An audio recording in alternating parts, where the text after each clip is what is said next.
ভোর তখন 6টা। ঝুমুর ঘুমোচ্ছে এখনো। তখনই ঝুমুর আম্মু এসে ঝুমুকে ডাকতে লাগলো। ঝুমু, এ ঝুমু, ওঠ। ওফ মা, সরো তো, ঘুমাতে দাও তো, ডিস্টার্ব করো না তো। বাড়িতে এখনো অনেক কাজ বাকি আছে। বাড়িতে একটা উৎসব উৎসব ভাব। আর তুই কিনা এখনো পরে পরে ঘুমাচ্ছিস। কেন, হঠাৎ এত আয়োজন কেন? তুই কোন দুনিয়ায় থাকিস রে? তুই জানিস রে কি হয়েছে? না তো, কই, আমি তো কিছুই জানি না। হেয়ালে না করে বলো তো কি হয়েছে। আজকে যে রাফি আসবে লন্ডন থেকে। হোয়াট? আজকে বিকেলে ওকে এয়ারপোর্টে রিসিভ করতে যাবে সবাই। তুই যাবি নাকি? রাফি নামটা শুনে বুকটা ধক করে উঠলো। না আম্মু, আমি যাব না। আচ্ছা যা, গিয়ে ফ্রেশ হয়ে আয়, তারপর এসে নাস্তা করবি। ওকে আম্মু, তুমি যাও, আমি আসতেছি। তাড়াতাড়ি আয়। ঝুমু ওয়াশরুমে চলে গেল। তাড়াতাড়ি ফ্রেশ হয়ে বারান্দায় গিয়ে দাঁড়ালো। ঝুমু এবার এসএসসি এক্সাম দিয়ে কলেজে অ্যাডমিট নিয়েছে। বাবা মা থেকে শুরু করে পরিবারের সবার চোখের মনীষী। শ্যামলা বন্ডের মাঝে আলতা ছোঁয়ার মতো চেহারা ঝুমুর। দেখতে অনেক কিউট, হাসলে গালে টোল পড়ে। সিল্কি কালো চুল কোমর অবধি ছড়িয়ে পড়েছে। রাফি হলো ঝুমুরের চাচাতো ভাই। ঝুমুরের বাবা, রাফির বাবা সহ তারা 4 ভাই আর 2 বোন। বোনরা তাদের শ্বশুর বাড়িতে থাকে। ঝুমুরদের যৌথ ফ্যামিলি। ওর বাবা চাচারা একসাথে থাকে। রাফির বাবা সবার বড় আরিফুল চৌধুরী, তার 2 ছেলে মেয়ে রাফি আর নীলা। ঝুমুরের বাবা আশরাফ চৌধুরী, তার ছেলে তুষার আর ছোট মেয়ে ঝুমুর। ঝুমুরের সেজ চাচা আহতাব চৌধুরী, তার 2 মেয়ে রিয়া আর ঈশিতা। ঝুমুরের ছোট চাচার 2 মেয়ে মিলি আর জিনিয়া। বারান্দায় দাঁড়িয়ে ঝুমুর রাফির কথা চিন্তা করতে লাগলো। রাফির সাথে ওর সব থেকে ভালো সম্পর্ক ছিল। একজনকে ছাড়া আরেকজন চলতেই পারতো না। ঝুমুর থেকে অনেকটা বড় হলেও রাফি ঝুমুর মতো আরও কারোর সাথে অতটা ফ্রি থাকতো না। খুবই ভালোবাসতো একে অপরকে। কিন্তু একদিন রাফির সাথে ঝুমুরের মাঝে কথা কাটাকাটি হয় আর তাদের মাঝে দ্বন্দ্ব লেগে যায়। আর তার জন্য ঝুমুর রাফির সব থেকে প্রিয় শোপিস ভেঙে ফেলেছিল রাগের মাথায়। আর তাতে রাফিও ঝুমুরকে কয়েকটা থাপ্পড় মেরে বসেছিল। সেই থেকে তাদের সম্পর্কের মধ্যে একটা বড় ধরনের ফাটল ধরে, যার জোড়া লাগে নাই। এর 1 মাস পরে রাফি লন্ডনে চলে যায় স্টাডির জন্যে। আর 5 বছর পরে আজকে দেশে আসতেছে। এই 5 বছরে কেউ কারোর সাথে কথাই বলে নাই। দেখা তো দূরের কথা, কি থেকে কি হয়ে গিয়েছিল সেসব ভাবতে থাকে ঝুমুর। তখনই ঝুমুরের আম্মু জোরে ডেকে ওঠে, ঝুমু, এই ঝুমু। আসছি আম্মু। ঝুমু সিঁড়ি দিয়ে নিচে নামার সময় দেখতে পেল বাসাটা খুব সুন্দর করে সাজানো হয়েছে, সবকিছু গোছানো। ঝুমু ড্রয়িং রুমে গিয়ে ঝুমু চারপাশটা দেখতে লাগলো। তারপরে রান্নাঘরে গিয়ে দেখে ওর আম্মু আর ওর চাচিরা রান্না করতেছে। এ যেন এলাহি আয়োজন। কিরে পাখি, ঘুম ভাঙলো তোর? হ্যাঁ বড় আম্মু, তা এত রান্না কেন? কাকে খাওয়াবে? জানিস না আজকে এতগুলো বছর পরে আমার ছেলেটা দেশে আসছে, তাই ওর পছন্দের খাবার রান্না করে রাখছি। ও আচ্ছা, আমার খিদা পাইছে। আমার নাস্তা কই আম্মু? টেবিলে রাখা আছে, গিয়ে খা। ওকে আম্মু। ঝুমু খাবার খেয়ে রিয়ার রুমে চলে গেল। সেখানে গিয়ে দেখছে একটা বড় সড়ো আড্ডা জমে গেছে। কে কি পরে এয়ারপোর্টে যাবে এই নিয়ে। ঝুমু গিয়ে ওদের সবার মাঝখানে বসলো। কি করছো তোমরা? জানিস না আজকে আমার ক্রাশ আসতেছে। হ্যাঁ তো কি হয়েছে?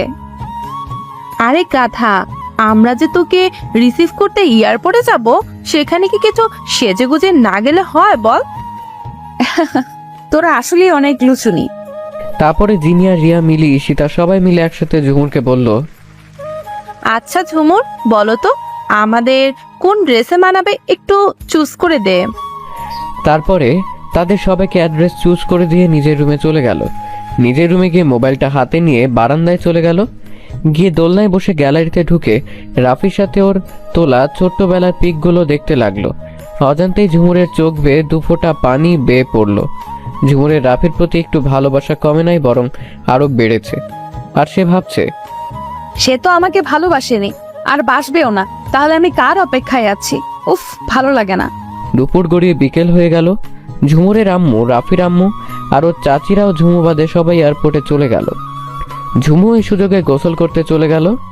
গোসল করা শেষে হালকা গোলাপি রঙের একটা জর্জেটের কামিজ পরল সে। কালোটা রাফির খুব প্রিয় ছিল। ভেজা চুলগুলো ছেড়ে দিয়েছে আর সেগুলো কোমর অবধি বয়ে গেছে। অসম্ভব সুন্দর লাগছে ঝুমুরকে। চোখে হালকা কাজল, ঠোঁটে হালকা গোলাপি লিপস্টিক, কোনো অংশে কম লাগছে না ঝুমুরকে। আজকে কেন জানি ঝুমুরের সাজতে খুব ভালো লাগছে। ঝুমুর সাজুগুজু সেরে নিচে চলে গেল। ঝুমুরকে ওর বড় আম্মু দেখে হা হয়ে গেল। আমার পাখিকে তো আজকে অনেক সুন্দর লাগছে।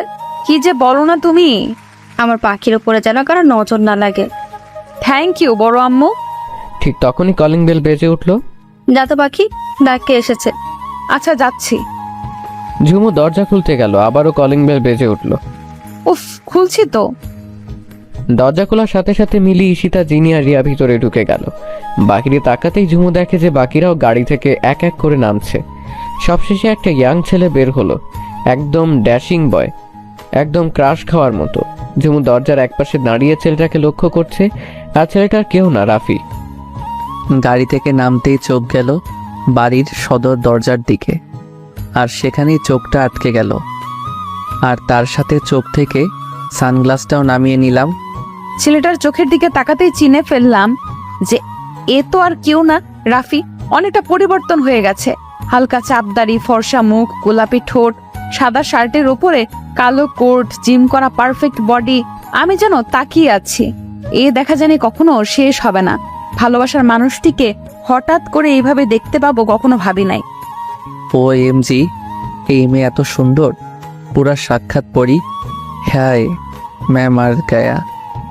বুকে হাত দিয়ে ভিতরে চলে গেলাম, আর সিঁড়ির উপরে রেলিং ধরে সবকিছু দেখতেছি। ভিতরে ঢুকতেই রাফির আম্মু এসে রাফিকে জড়িয়ে ধরল। বাবা, তোর আসতে কোনো সমস্যা হয় নাই তো? না আম্মু, কোনো সমস্যা নেই। এখন বলো তুমি কেমন আছো? তোকে দেখে এখন একদম ভালো আছি। তুই কেমন আছিস বল? দেখতেই তো পাচ্ছ, একদম ভালো আছি। মেজো আম্মু, সেজো আম্মু, ছোট আম্মু, তোমরা সবাই কেমন আছো? ভালো আছি বাবা, তোকে দেখে এখন আরো ভালো হয়ে গেছি। বাবা, এখন তুই রেস্ট কর, অনেক জার্নি করে এসেছিস। আম্মু, সোফায় বসতে বসতে চারদিকটা দেখতে লাগলাম। অনেক সুন্দর করে সাজানো হয়েছে পুরা বাড়িটা। মনে মনে মেয়েটাকে খুঁজতেছি। দূর কই চলে গেল, মন শুধু ওরে খুঁজতেছে। কেন জানি মেয়েটাকে অনেক চেনা চেনা লাগতেছে। তারপর সবাই এলো আড্ডা দেওয়ার জন্য। রাফি ওদের সাথে আড্ডায় মেতে গেল। রাফি লন্ডন থেকে আসার সময় সবার জন্য কিছু না কিছু গিফট নিয়ে এসেছে। সেগুলো যাত্রা তাকে দিল। সবাই তো সেই লেভেলের খুশি। সবাই গিফট পেল না ঝুমুর, আর সেটা কেউ খেয়ালও করলো না। এমনকি রাফিরও মনে নাই সেই কথা। আর রাফি ইচ্ছে করেই ঝুমুর জন্য কিছু আনে নাই। রাতে ডিনার করে যে যার রুমে চলে গেল। অনেকদিন পরে রাফি তার রুমে গিয়ে দেখলো তার রুমটা আগে যেমন ছিল সেরকমই আছে, একটুও চেঞ্জ হয় নাই। আর রাফির পাশের রুমটা ঝুমুরের, কিন্তু সেটা সে জানে না। অন্যদিকে আজকে ঝুমুরের নিজেকে বড্ড একা একা লাগে, কিছুই ভালো লাগতেছে না তার। তাই সে গিটারটা হাতে নিয়ে বারান্দায় চলে গেল আর দোলনায় বসে পড়ল। এই গিটারই তার মন খারাপের সঙ্গী। গিটারটা আগে রাফির ছিল। রাফি যখন গান গাইতো তখন ঝুমুর পাশে বসে মুগ্ধ হয়ে গান শুনতো। তাই গিটারটা রাফি ওকে দিয়ে দেয় আর বলে যে আমি যখন তোর থেকে দূরে থাকবো তখন আমার দেওয়া এই গিটারটা দেখে আমার কথা মনে করিস। এই গিটারটায় আগে রাফির নাম খোদাই করা ছিল। তারপরে রাফি নিজে ওর নামের পাশে ঝুমুরের নামও খোদাই করে দেয়। এই গিটারটা হাতে নিলে ঝুমুরের সেই শৈশবের কথা মনে পড়ে যায়। ঝুমুরের কণ্ঠ বরাবরই খুব সুন্দর। সে অনেক ভালো গান গাইতে পারে, নাচও পারে। দোলনায় বসে পুরানো সেই দিনের কথা মনে করে ঝুমু গান ধরল। হঠাৎ করে মেয়েলি কণ্ঠে কেউ একজন গান ধরল। শব্দটা আমার খুবই নিকটে মনে হচ্ছে। কণ্ঠটা আমার শত বছরের পুরানো, কিন্তু কার কণ্ঠ এটা জানি না কার, কিন্তু তার কণ্ঠ যে আমার হৃদয় ছুঁয়ে যাচ্ছে। আমি বারান্দায় চলে গেলাম। বারান্দায় গিয়ে দেখি আমার পাশের বারান্দায় একটা মেয়ে দোলনায় বসে গিটার হাতে গান গাচ্ছে। মেয়েটা আমার থেকে কোণাকুনি বসে আছে। হালকা ডিম লাইটে কিছুটা মুখ দেখা যাচ্ছে, তবে পুরোটা স্পষ্ট নয়। বাতাসে খুলে রাখা চুলগুলো উঠতেছে। হালকা মুখটা দেখে বুঝতে পারলাম এই সেই মেয়ে যাকে আমি দরজার পাশে দাঁড়িয়ে থাকতে দেখে গাড়ি থেকে বের হয়ে ফ্রিজ হয়ে গিয়েছিলাম। এমন অবস্থায় মেয়েটাকে দেখে আবারও ক্রাশ খেলাম। অন্যদিকে ঝুমু এক তালে গান গেয়ে যাচ্ছে। কেউ যে ওকে লক্ষ্য করছে সেদিকে ওর কোনো খেয়ালই নাই।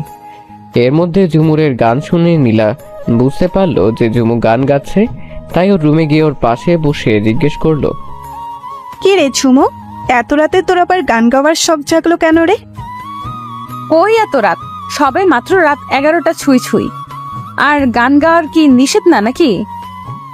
না, নিষেধ হবে কেন, এমনি বললাম আর কি। ও, তা রাত তো কম হয় নাই, তুই এখনো না ঘুমিয়ে আমার রুমে কেন, কিছু বলবি? আসলে তোর গান শুনতে পেয়ে চলে এলাম। আজকের এই আবহাওয়ায় তোর গান শুনে মনটা ফ্রেশ হয়ে গেল, তাই আর কি শুনতে এলাম। ও আচ্ছা, থামলি কেন গান? গান গাইলে আমাকে কি দিবি সেটা আগে বল, তারপরে গাইবো। তাই যা চাইবি তাই দিব। নে এবার তো শুরু কর। ওকে বাবা, গাইতেছি তো, ব্যস্ত হোস কেন? ঝুমু আবার গিটারের সুর তুলে গান ধরলো। আর অন্যদিকে রাফি লুকিয়ে লুকিয়ে ঝুমুরের গান শুনছে, আর মনের মাঝে একটা ভালো লাগা সৃষ্টি হচ্ছে। এই যেন এক অন্যরকম অনুভূতি। গান শেষে যে যার রুমে গিয়ে শুয়ে পড়লো। বিছানায় শুয়ে শুয়ে রাফি ঝুমুরের কথা ভাবছে, আর ঝুমু রাফির কথা। আশ্চর্য, মেয়েটার নামও এখনো পর্যন্ত জানা হলো না। ধুর, থাক, কালকে নীলাকে জিজ্ঞেস করে জেনে নিব আনে। অন্যদিকে আচ্ছা রাফি, ভাইয়ের কি আমার কথা মনে আছে নাকি ভুলে গেছে, নাকি এখনো আমাকে ঘৃণা করে? করতেই পারে, সে তো আমাকে দেখতেই পারে না। এসব ভাবতে ভাবতেই ঝুমু ঘুমিয়ে গেল, যে কখনো সে তা নিজেও জানে না। ভোর 5টায় ঝুমুরের ঘুম ভাঙলো। ঘুম থেকে উঠে জানালার দিকে তাকালো। পাখিদের কিচিরমিচিরে চারপাশটা মুখরিত হয়ে উঠেছে। সে যেন এক অন্যরকম অভিজ্ঞতা। আবহাওয়া ঠান্ডা ঠান্ডা। ঝুমুর তাড়াতাড়ি উঠে পড়ল, না হলে যে নামাজ কাজা হয়ে যাবে। যেমন তাড়াতাড়ি বিছানা থেকে উঠে বাথরুমে গিয়ে গোসলটা সেরে উজু করে নেয়। তারপরে নামাজ পড়ে গিয়ে বারান্দায় বসে ভেজা চুল ছেড়ে দিয়ে আঁচড়াতে থাকে। অন্যদিকে রাফিরও খুব সকাল সকাল ঘুম ভেঙে যায়। সে ফ্রেশ হয়ে চলে যায় বারান্দায়। হঠাৎ করে পাশের বারান্দার দিকে চোখ পড়ে তার। সে দেখতে পায় যে সেই মেয়েটা বসে বসে চুল ঝাড়তেছে। রাফির ঝুমুকে দেখে ঘোর লেগে গেল। কি টানা টানা হরিণী চোখ, যা মুহূর্তে ঘায়েল করে দেয়। ঘন কালো লম্বা চুল কোমর অবধি ছড়িয়ে গিয়েছে। ঠোঁটের কোণে লেগে থাকা হালকা হাসিটা এসে সোজা রাফির বুকের বাম পাশে তীরের মতো গেঁথে যায়। মেয়েটার চোখ ধাঁধানো সুন্দর, চোখ ফেরানো যায় না। ওই কি তাহলে ঝুমুর? দেখতে একটু হলেও ঝুমুরের মতো, but I can not believe that যে ওইটা ঝুমুর, কারণ ঝুমুর এত স্টাইলিশ ছিল না, হাবলার মতো দেখতে ছিল। আসার পর তো একবারও ঝুমুরকে দেখতে পেলাম না। কোথায় ঝুমুর? উফ, মাথা হ্যাং হয়ে গিয়েছে চিন্তা করতে করতে। পাশে তাকিয়ে দেখি মেয়েটা নাই, কোথায় গেল? এদিকে ঝুমুর নিচে গিয়ে দেখলো যে তুষার নাস্তা করছে, আর ওর আম্মু, বড় আম্মু আর বাকি চাচিরা সবাই রান্না করে যায়। ঝুমুর গিয়ে তার ভাই তুষারের মুখোমুখি বসলো। হ্যাঁ ঝুমুর, তোর কি অবস্থা? এই তো, তোমার কি খবর? ভালো। তা আজ এত সকালে উঠলি যে? যেরকম করে বলছো মনে হচ্ছে আজ লাইফে ফার্স্ট টাইম সকাল সকাল ঘুম থেকে উঠছি। শাকচন্নি যে এত সকালে ঘুম থেকে ওঠে, তা তো জানা ছিল না। ভাইয়া, তুমি আবারও আমাকে শাকচুনি বলছো? তখনই নীলা এসে, হ্যাঁ ভাইয়া, তুমি ঠিক কথাই বলেছ, ও আসলেই একটা শাকচুন্নি। ওরে আমার বলদি রে, তুই তো আস্ত একটা নাইজেরিয়ান পেতনি। হোয়াট? এত আজব গালি তোর মাথায় কোথা থেকে আসে রে? তোর মতো চাইনিজ মেন্টালকে দেখলে এই সব গালি একা একাই বের হয়ে যায়। হাসতে হাসতে আমার পেন ব্যথা হয়ে গেছে। বোন তোরা থাম। শোন জাম্বুরা, তোকে না আমরা পাবনা পাঠাতে চাই। তুই আসলে একটা পাগল, আর তোর সাথে থাকলে আমিও অল্প কয়েকদিনে পাগল হয়ে যাব। এই খবরদার অস্ট্রেলিয়ার বলদি, আমাকে আর একবার জাম্বুরা বলে ডাকবি না। কি? আমি অস্ট্রেলিয়ার বলদি? হ্যাঁ হ্যাঁ, 100 বার তুই অস্ট্রেলিয়ার বলদি। তোকে তো আমি কি করবি তুই? হ্যাঁ, কি শুরু করলি তোরা, পাগলের দল! দেখো না মেজো আম্মু, তোমার মেয়ে কেমন আমার সাথে ঝগড়া করতেছে। হয়েছে হয়েছে, এবার বাদ দে তো, আর নাস্তা কর। ওকে দাও, তোকে তো আমি পরে দেখে নিব নীলার বাচ্চা। কচু দেখবি। তারপরে ঝুমু নাস্তা শেষ করে বাহিরে যাবার পথে আঁখি এসে ওর পাশে দাঁড়ালো। আঁখি হলো তুষারের বোন। আম্মি তুমি কোথায় যাচ্ছ? ওলে আমার কলিজাটা, আমি বাইরে হাঁটতে যাচ্ছি। তুমি এত সকালে ঘুম থেকে উঠলে কেন? আমার ঘুম ভেঙে গেছে তাই। আম্মি আমিও তোমার সাথে হাঁটতে যাব। ওকে চলো। ঝুমু আঁকিকে তুলে নিয়ে বাহিরে গেল, আর অন্যদিকে রাফি বারান্দায় এখনো দাঁড়িয়ে আছে। তখনই হঠাৎ করে নিচে চোখ গেল, দেখলো ঝুমু আঁকিকে নিয়ে খেলছে, আর পিচ্চিটা হাসতে হাসতে কুটি কুটি হচ্ছে।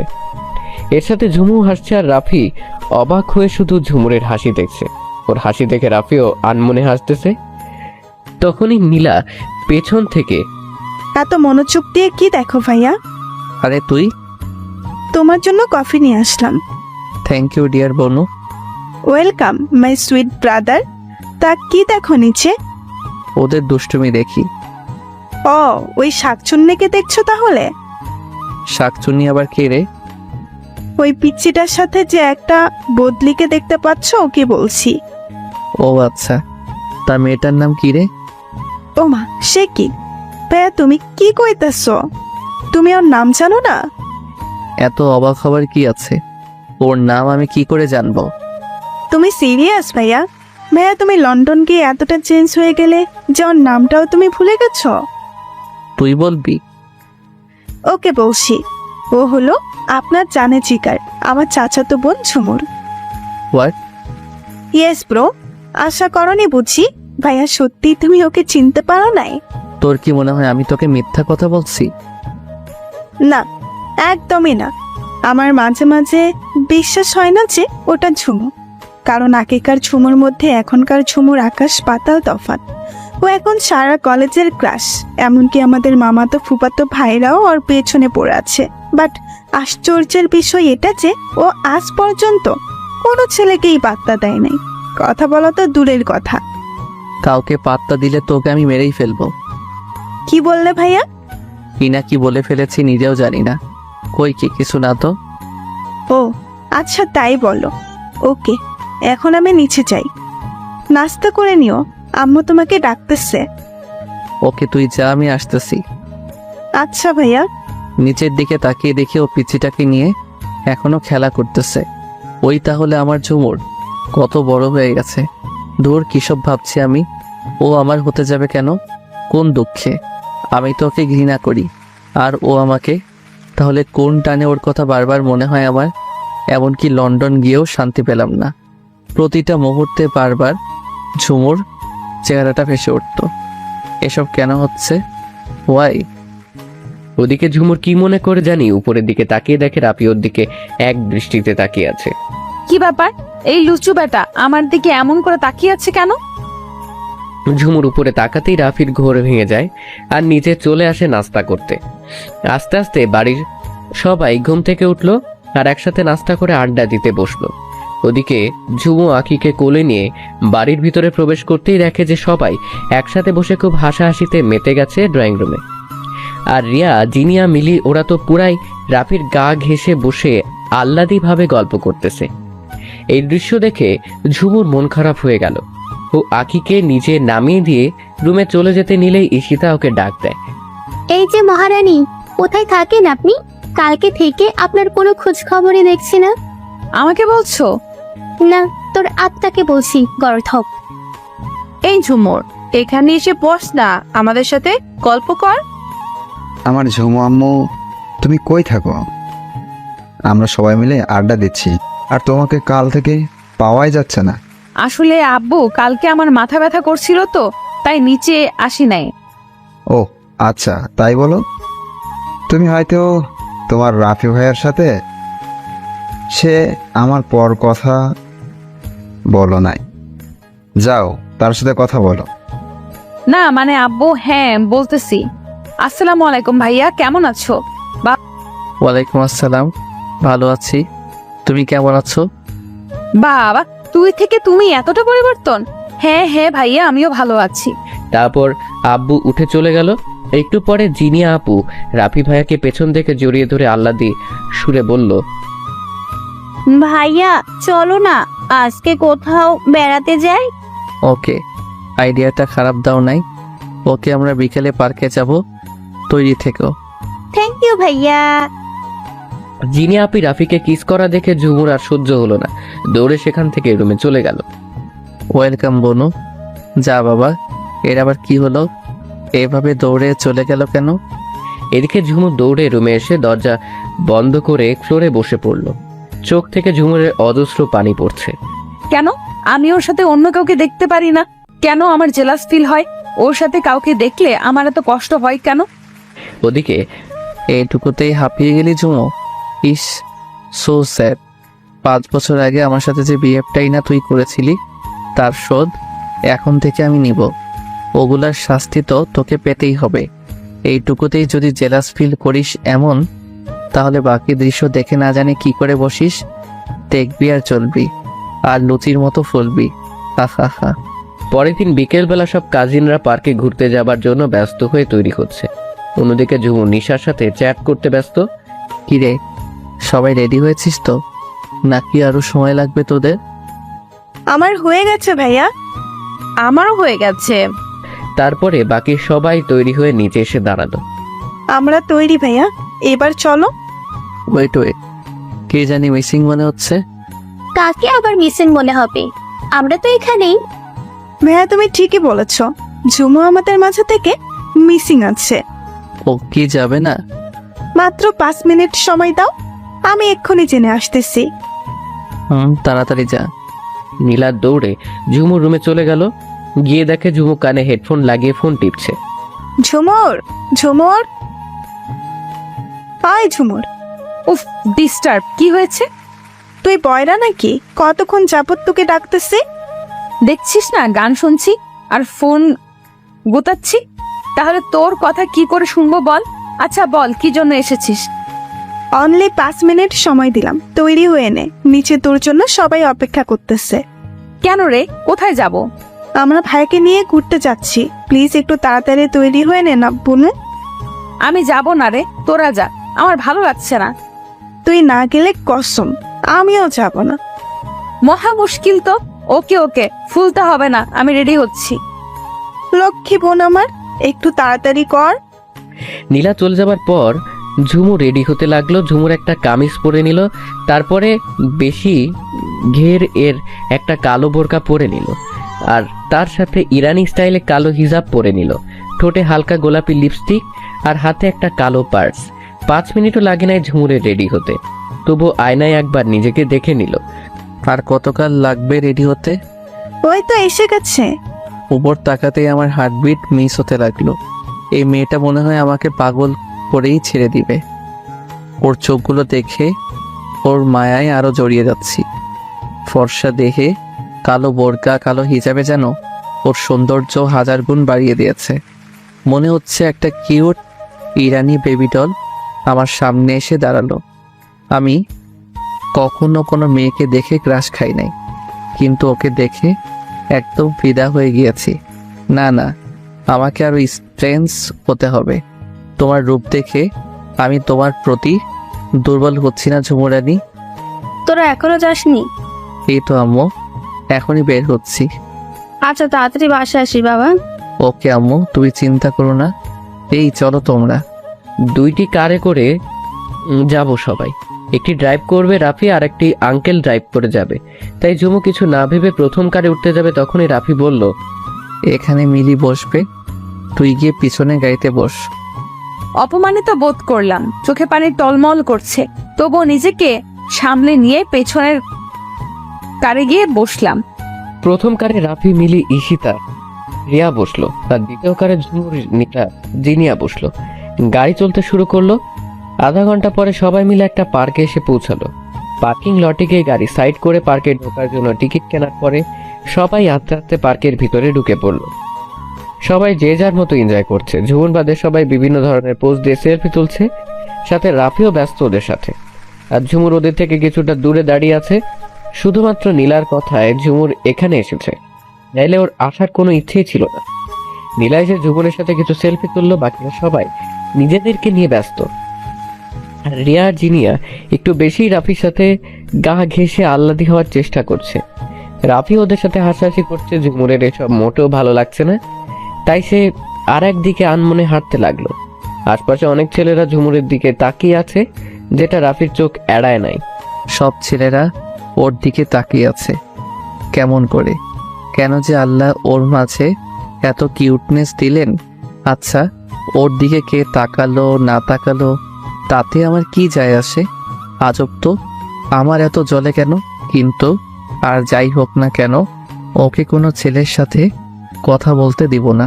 রাফি ঝুমুরের কাছে চলে গেল। ওই ঝুমুর, হঠাৎ করে কেউ আমার নাম ধরে ডাকায় পেছনে ফিরে দেখি রাফি।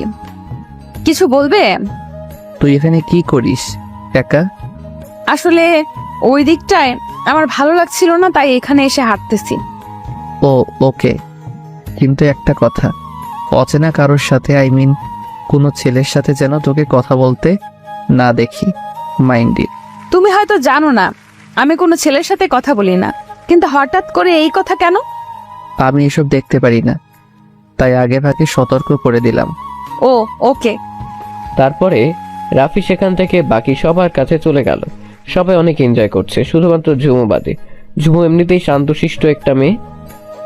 রাফি গাড়ির ড্রাইভারদের বাসায় পাঠিয়ে দিল, কারণ যাওয়ার সময় সবাই রিক্সা করে যাবে। তাই সন্ধ্যার দিকে সবাই মিলে একটা রেস্টুরেন্টে খাওয়া শেষ করে আবারও সবাই যার যার মতো মেতে গেল। অবশেষে এখন বাসায় যাওয়ার পালা। 4টা রিক্সা খুঁজে আনা হলো। রিক্সায় উঠতে গেলে রিয়া বলল রিয়ানের সাথে এক রিক্সায় যাবে।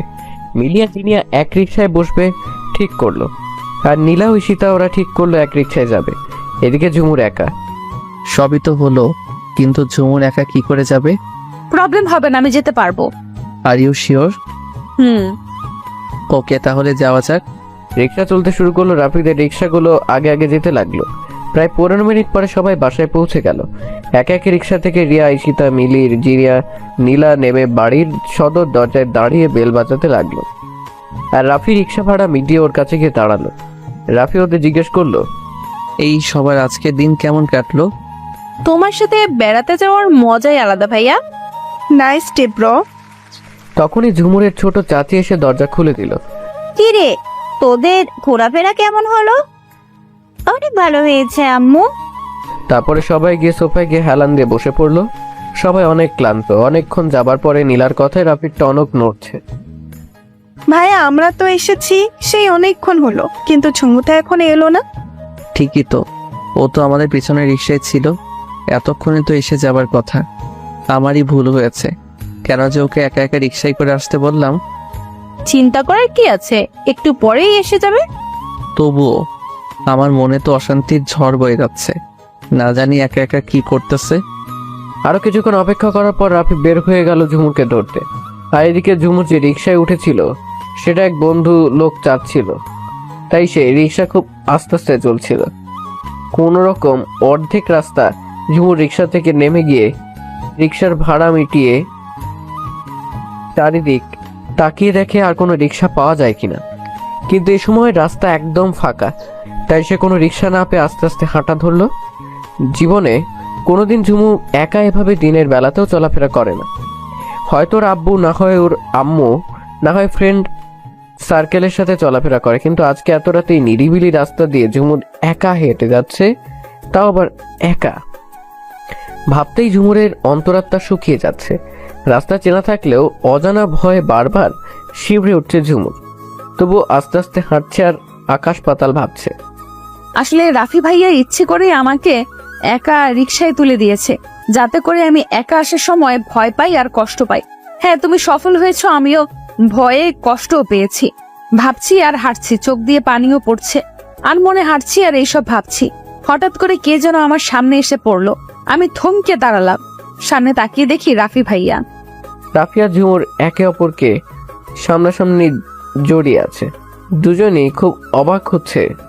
হঠাৎ করে রাফি ঝুমুকে এক টান দিয়ে বুকের সাথে মিশে শক্ত করে জড়িয়ে ধরল। অন্যদিকে ঝুমুর তো একদম ফ্রিজ হয়ে জমে গেছে, আর রাফির তো ঝুমুরকে দেখে যেন প্রাণ ফিরে এলো।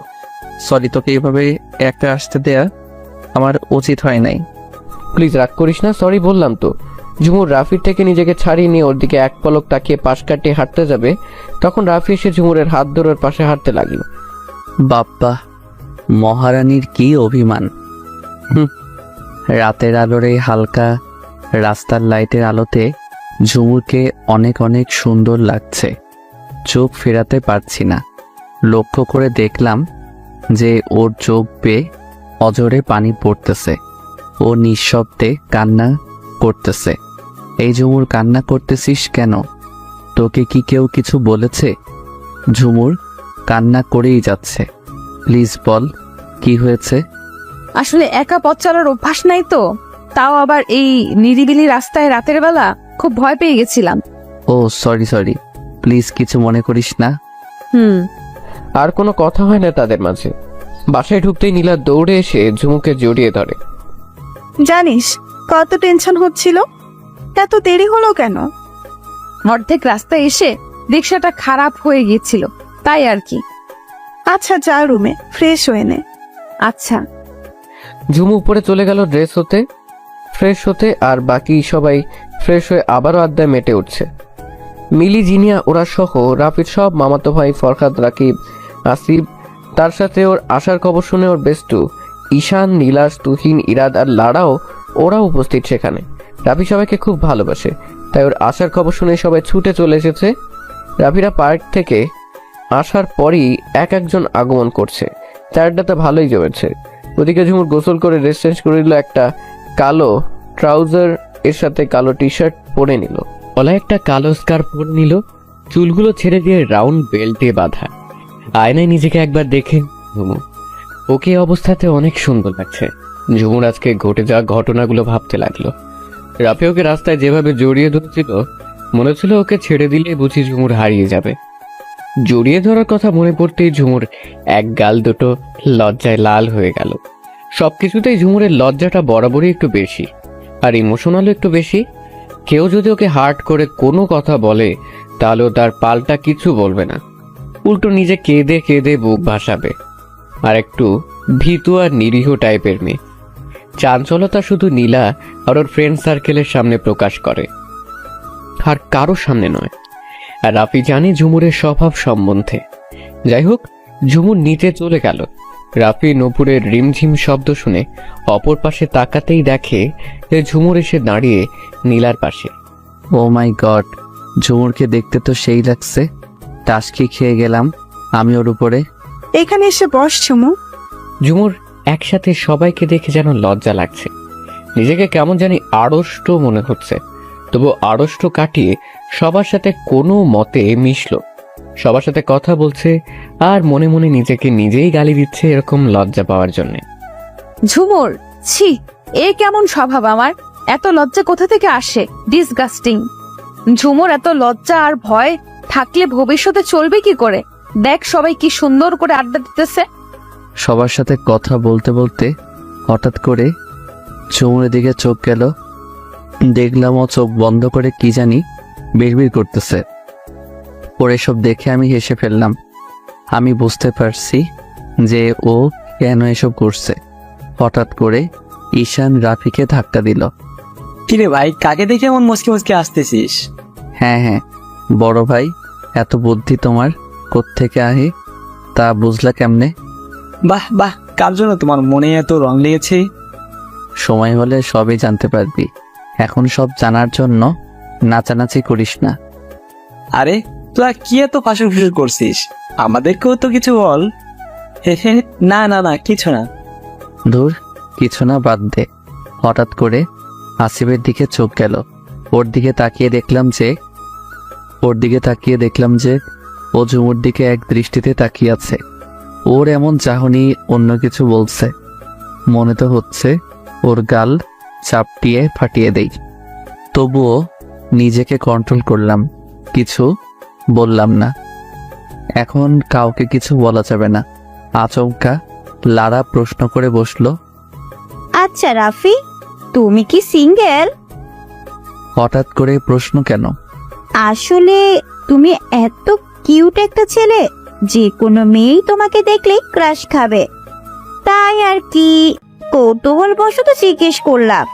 সিঙ্গেল হলে তোমার সাথে আমি একটু সেটিং লাগাই দিতাম। লন্ডনে অনেক মেয়ে জিএফ হতে চেয়েছিল, কিন্তু আমি বানাই নাই।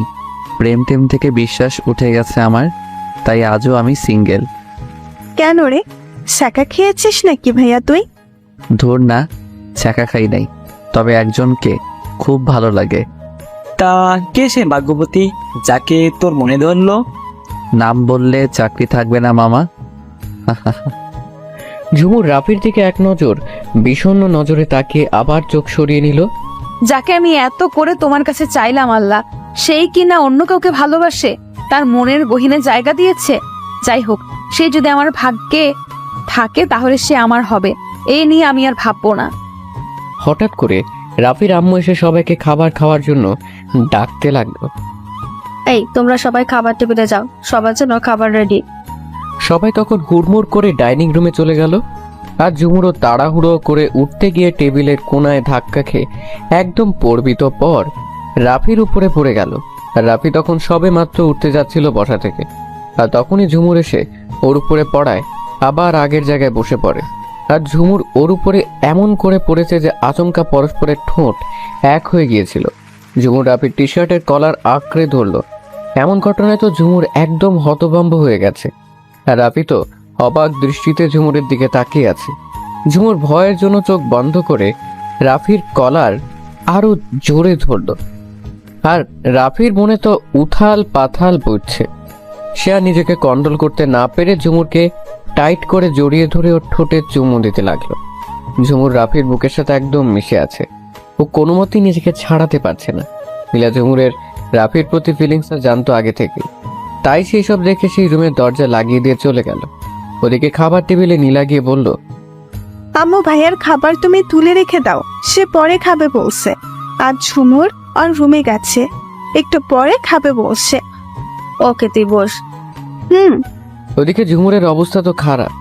রাফির তো ছাড়ার কোনো নামই নাই। রাফি একটা ঘোরের মধ্যে আছে, আর ঝুমুর নিজেকে রাফির থেকে ছাড়াতে ব্যর্থ। ঝুমুর এবার বুঝতে পারলো যে রাফি যদি নিজ থেকে ওকে না ছাড়ে তাহলে সে ছাড়া পাবে না। পাক্কা 10 মিনিট পরে রাফি ঝুমুরকে ছেড়ে দিল। ঝুমুর রাফিকে এক ঝটকায় ছাড়িয়ে দাঁড়িয়ে গেল। এটা কি হলো? ও মা, তুই কি জানিস না? এটা তো একটা সিম্পল একটা লিপ কিস ছিল। এটা একটা সিম্পল লিপ কিস ছিল? লন্ডনে থাকতে কত শত লিপ কিস করেছি, তার কোনো হিসেবই নাই। এটা তো আমার কাছে কিছুই না। ডাহা মিথ্যা কথা বললাম, এটাই আমার লাইফের প্রথম লিপ কিস। কি? নাউজুবিল্লাহ, এসব কি শুনছি আমি? হ্যাঁ, এতে অবাক হবার কি আছে? আমি নিজেও নিজের কথা শুনে অবাক হচ্ছি। ছি ছি। এমন সময় নীলা এসে পড়লো। আপনাদের রোমান্স করা শেষ হলে এবার যেতে পারেন, না হলে কেউ চলে আসতে পারে। ওরে নীলুর বাচ্চা, দাঁড়া, আমি আইতাছি। নীলা তো দৌড়ে পালিয়েছে। বিদেশে গিয়ে তোমার এতটা অধপতন হয়েছে আমি ভাবতেই পারছি না। আর কিছু না বলে সেখান থেকে দৌড়ে চলে আসলাম, না হলে সেখানে আরো কতক্ষণ দাঁড়িয়ে থাকলে আমার দম বন্ধ হয়ে যেত। ঝুমুর চলে যাবার পরে রাফি মনের খুশিতে একটা গান ধরলো। খাবার শেষে সবাই যার যার রুমে চলে গেল। আর ঝুমু বিছানায় আছড়ে পড়ে কাঁদতে লাগলো। শব্দবিহীন কান্না যাকে বলে। কান্না করতে করতে সেখানেই ঘুমিয়ে পড়লো। এরকম ভাবেই ঝুমুর দিনগুলো কাটতে লাগলো। রাফির অপমান আর অবহেলার কথায় কথায় ঝুমুরকে ইনসাল্ট করা যেন রাফির একটা অভ্যেস হয়ে দাঁড়িয়েছে। আর ঝুমুর সেগুলো সব মুখ বুঝে সহ্য করে নেয়। কিছুদিন পরে রাফির জন্মদিন, আর সেটা রাফি নিজেই ভুলে বসে আছে। নীলা, মিলি, রিয়া, ঈশিতা, জিনিয়া ওরা এসেছে ঝুমুর এই রুমে রাফির জন্মদিনের সারপ্রাইজ প্ল্যানটা কি করে করবে সে বিষয়ে আলোচনা করতে। কারণ ঝুমুর সারপ্রাইজ প্ল্যান এর দিক থেকে টপে। ঝুমুরও তাদের খুব সুন্দর করে বলে দিল কি কি করতে হবে। নেতৃত্বটা ঝুমুর নিজেই নিল। তোমাদের যা যা করতে বললাম তোমরা তাই তাই করলেই হবে, বাকিটা আমার উপরে ছেড়ে দাও। আর যে জিনিসগুলোর কথা বললাম সেগুলো আমি লিখে লিস্ট করে দিব, তোমরা তা আনার ব্যবস্থা করো। কিন্তু একটা শর্ত আছে। কি সত্য? দেখ বইন, কঠিন কোনো সত্য আমারে দিবি না বলে দিলাম, তাইলে কিন্তু তোর মাথা ফাটাই দিব। এটা মোটেও কঠিন শর্ত নয় নীলা, এটা খুবই সহজ। শর্তটা কি সেটা তো বলো, না হলে বুঝবো কেমনে? আর শর্তটা কি আর কেমন? বলছি, এই সারপ্রাইজ প্ল্যানটা আমি দিয়েছি তোমাদের, তাই না? কিন্তু তোমরা কেউ ভুলেও রাফি ভাইয়াকে আমার কথা বলবে না যে আমি এসব করেছি। শর্ত এটাই। দেখো কত সহজ। ও এই ব্যাপার, আমি মনে করছি কি না কি। এটা হবে না। ভাইয়া যদি আমার কাছে জানতে চায় তাহলে আমি কিন্তু বলে দিব তোর কথা। নীলার বাচ্চা, আমি তোকে পরে সবকিছু খুলে বলবো, প্লিজ একটু বোঝার চেষ্টা কর। আর তোমরা তো আছো, তাহলে যে কেউ প্ল্যানটা ক্রিয়েট করে নাও। প্লিজ আমাকে ক্রেডিট নিতে জোর করো না। কিন্তু কোনো কিন্তু না, এটাই ফাইনাল। সে না হয়ে হলো, কিন্তু নেবেটাকে? রিয়া আপু, আমি? হ্যাঁ, তুমি আমাদের সবার থেকে বড়, তাই তোমার কথাগুলো গ্রহণযোগ্য হবে। আর রাফি ভাইয়া তো খুশিই হবে তুমি এসব করেছো শুনে। থ্যাংক ইউ বোনো। ওয়েলকাম। আচ্ছা, তোমরা এখন প্ল্যান মতো কাজ শুরু করে দাও। আর হ্যাঁ, আমি যেটা বলেছি সেটা যেন মনে থাকে। ঝুমুর সেখান থেকে চলে গেল। নীলা ব্যাপারটা মানতে পারছে না, তবু ঝুমুরের জন্য রাজি হলো। আর এদিকে বার্থডেও চলে এসেছে প্রায়। অন্যদিকে ওরা রাফির অগোচরেই সব অ্যারেঞ্জমেন্ট করে ফেলেছে। বার্থডের আগের রাতে যে যার মতো রাতের খাবার খেয়ে রুমে চলে গেল। এদিকে ঝুমুরের ইচ্ছে সে রাত ঠিক 12টায় রাফিকে উইশ করবে। সামনাসামনি তো উইশ করতে পারবে না, কারণ যদি আবার রাফি ওরে অপমান করে, এজন্য অন্য উপায়ে উইশ করবে। তাই সে সুন্দর করে একটা ভিডিও তৈরি করে রাখলো। যখন ঘড়ির কাঁটায় কাঁটায় 12টা বাজলো, তখন একটা আননোন নাম্বার থেকে হোয়াটসঅ্যাপে হ্যাপি বার্থডে টু ইউ লিখে পাঠিয়ে দিল। এদিকে রাফি তখন শুয়ে শুয়ে ফেসবুকে নিউজ ফিড টানা হিচড়া করছিল। তখন তার ফোনে হোয়াটসঅ্যাপে একটা অচেনা নাম্বার থেকে ভিডিও মেসেজ আসলো। সে অবাক হলো খুব।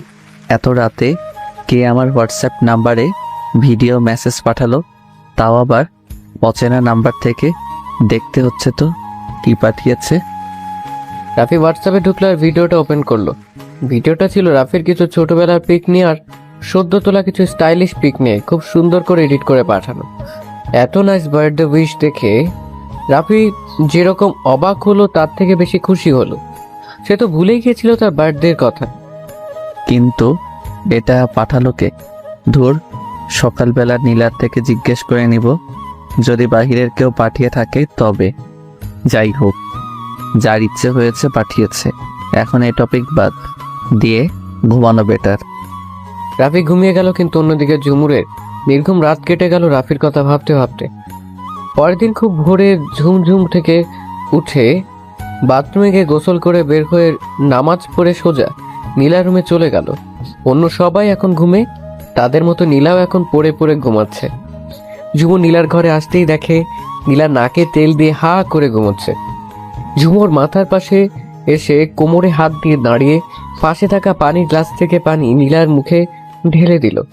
হঠাৎ করে পানি পড়ায় নীলা ভয় পেয়ে লাফ দিয়ে ঘুম থেকে উঠে কাশতে লাগলো। আর অন্যদিকে ঝুমু এ দেখে হাসতে হাসতে লুটোপুটি খাচ্ছে। ভাই, কোন হারামি যে আমার এত সাতের ঘুমটা নষ্ট করেছে, আমি তো তাকে কাঁচা চিবাবো। ওই ওই কি বললি? যা করেছি বেশ করেছি। নিজে মহা আরামে ঘুমাবি আর আমি এদিকে কাজ করতে করতে শহীদ হয়ে যাব। এটা কেন করলি? এটা না করলেও পারতে বোন। হয়েছে হয়েছে, এবার লক্ষ্মী মেয়ের মতো উঠে ফ্রেশ হয়ে নাও তো, আমার সোনা বোন নীলু গোলু আলু। যা, মাফ করে দিলাম, না হলে তোকে আমি। কি করতিস দেখে নিতিস তাই না? তোকে আমি আমায় দেখতে না করেছি বল? ধর, খালি কথা পেঁচাস। যা, তোর লোকে কথাই কমো না। মাথা মোটা, এবার যা ফ্রেশ হয়ে আয়। নীলা ফ্রেশ হতে গেল। এদিকে রাফি সকালবেলা ঘুম থেকে উঠে ফ্রেশ হয়ে নিচে চলে গেল। নিচে গিয়ে খাবার টেবিলের কাছে যেতেই দেখলো যে ওর বাবা জনাব আশরাফ চৌধুরী আর ওর মেজ চাচা জনাব আলতাফ চৌধুরী বসে কফি খাচ্ছেন আর ব্যবসা নিয়ে কথা বলছেন। আর ওর মা আর বাকি চাচিরা রান্নাঘরে কাজ করছে। রাফিকেও বাবার মুখোমুখি বসলো। গুড মর্নিং আব্বু আর মেজো চাচ্চু, তোমার কি অবস্থা? Good morning. ভালো আছি, তা তোমার কি খবর? এই তো চাচ্চু, যেমন দেখছো তেমনই আছি। আম্মু, আমার কফি কই? আনছি তো বাবা, একটু অপেক্ষা কর। তাড়াতাড়ি নিয়ে আসো। রাফির আম্মু কফি নিয়ে গেল। তা তুমি কি করবে বলে ঠিক করলে? স্টাডি তো পুরাই তোমার সম্পূর্ণ। আমি তো এখনো কিছু ঠিক করি নাই আব্বু, জানি না কি করব। রাফি তাহলে আমাদের অফিসে জয়েন করুক, কি বলো বড় ভাইয়া? ও আর তুষার সবটা সামলাবে। কথাটা তুই অবশ্যই ঠিক বলেছিস। আচ্ছা রাফি, তাহলে তুমি কাল থেকে আমাদের অফিসে জয়েন করো। ওকে আব্বু। আচ্ছা বৌমা, আমার ঝুমুর রাখি তুষার ওরা কোথায়? বাবা, উনি তো সেই সকালে অফিসের উদ্দেশ্যে বের হয়ে গেছে। আর ঝুমু নীলার সাথে। আকি এখানে কোথাও আছে। ও আচ্ছা, তাহলে আমার ঝুমু আম্মুকে একটু ডেকে দাও। আচ্ছা বাবা। অর্ণা গিয়ে ঝুমুরকে ডেকে দিল, ঝুমুরের সাথে নীলাও এলো। ডেকেছিলে আব্বু? হ্যাঁ আম্মু, এখানে আমার পাশে এসে বসো। ঝুমুর গিয়ে ওর বাবার পাশে বসলো। সেখান থেকে সরাসরি রাফিকে দেখা যায়। রাফি আজকে ব্লু টি শার্ট পরেছে আর কালো ট্রাউজার, চুলগুলো একপাশে সেট করা। ঝুমুরের তো বুক ধরফর করছে রাফিকে দেখে। আর অন্যদিকে রাফি ঝুমুরের দিকে এক দৃষ্টিতে তাকিয়ে কফির কাপে চুমুক দিচ্ছে।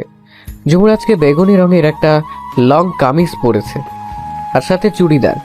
রাফি তো পুরাই ক্রাশ খাইছে। আবার রাফির মনে তো গান বাজতেছে। পরে না চোখের পলক, কি তোমার রূপের ঝলক, দোহাই লাগে মুক্তি তোমার, আঁচলে ঢেকে রাখো, আমি জ্ঞান হারাবো, মরেই যাব, বাঁচাতে পারবে না আর কেউ। অন্যদিকে নীলা গিয়ে ওর আব্বুর চোখ চেপে ধরল। মিস্টার আশরাফ মনোযোগ দিয়ে পত্রিকা পড়ছিলেন, নীলাকে খেয়াল করেনি। নীলা ইশারায় রাফিকে বলল যাতে করে না বলে। রাফি হাসলো। তুমি আমার নীলা আম্মু, তাই না? আপু, তুমি বুঝলে কি করে যে ওটা আমি? আমার মামনিকে আমি চিনবো না তা কি করে হয় বলো? এই জন্যই তো তোমাকে এত ভালোবাসি।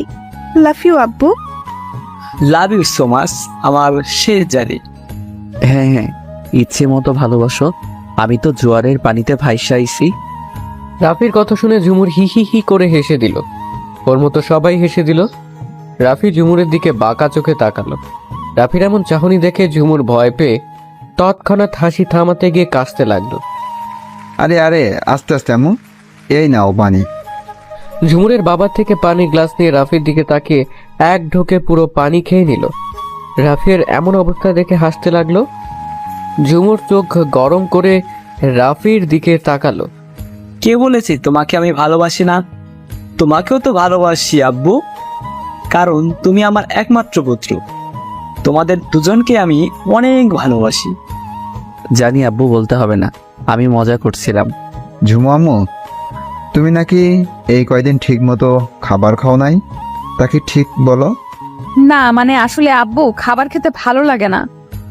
ঠিক মতো খাবার না খেলে তো তুমি অসুস্থ হয়ে যাবে। দেখো দিন দিন কিরকম শুকিয়ে যাচ্ছ, চোখ মুখ শুকিয়ে একদম বসে গেছে। এখনই তুমি আমার সামনে বসে খাবার খাবে, আমি সেটা দেখব। আমি আর কিচ্ছু জানি না। আব্বু আব্বু না। কিন্তু কে শুনে কার কথা? ঝুমুরের আব্বুর আম্মুকে বলে খাবার আনিয়ে এক গাদা খাবার ঝুমুকে খাইয়ে ছাড়লো। খাবার খাওয়া শেষে কিছুক্ষণ গল্পগুজব করে যে যার কাজে চলে গেল। আর এদিকে রাফি ভাবতে লাগলো, আমার যে আজকে জন্মদিন, সেটা কি সবাই ভুলে গেলে নাকি? কারো যে কোনো হেলদোল নাই, সে যাই হোক, আমি নিজে গিয়ে বলতে যাব না বার্থডে এর কথা।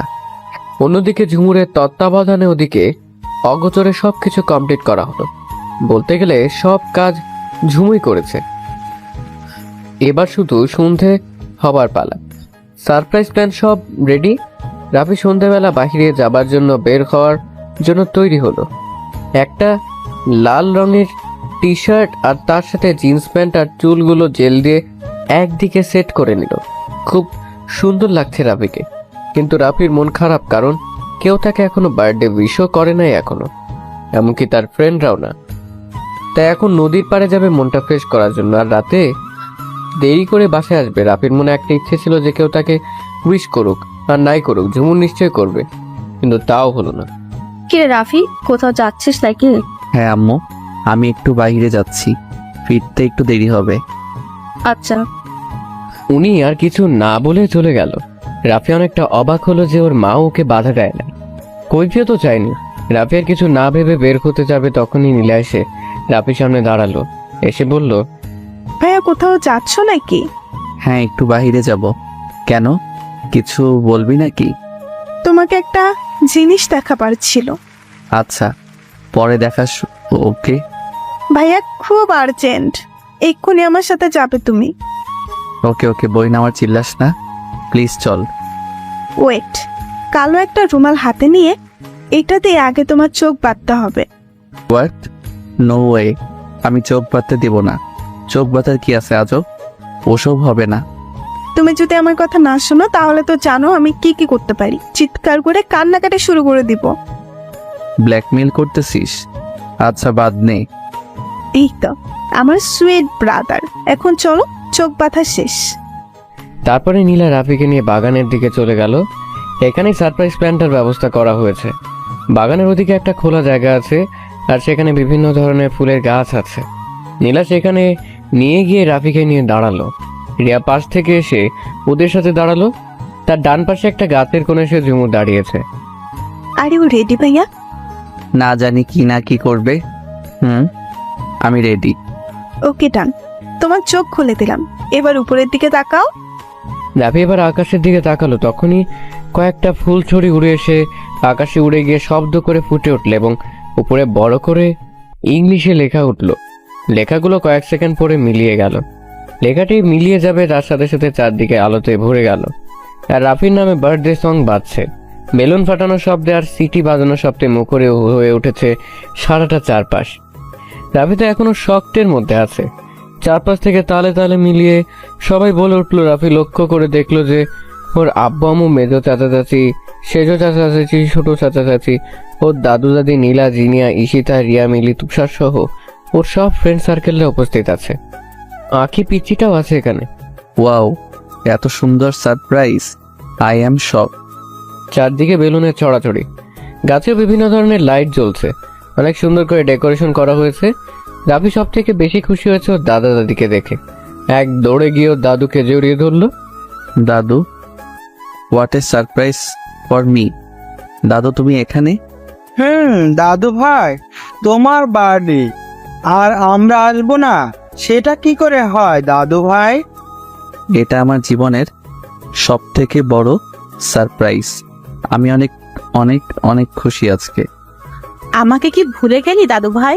তোমাকে কি করে ভুলবো বলো, মাই সুইট হার্ট। ভাইয়া, সারপ্রাইজ কেমন লাগলো? ওয়াও, জাস্ট অসাধারণ।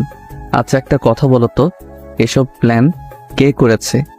কম বেশি আমরা সবাই এই প্লেনের সাথে জড়িত, কিন্তু আইডিয়ার সবকিছু থেকে বেশি ক্রেডিট রিয়া আপুর।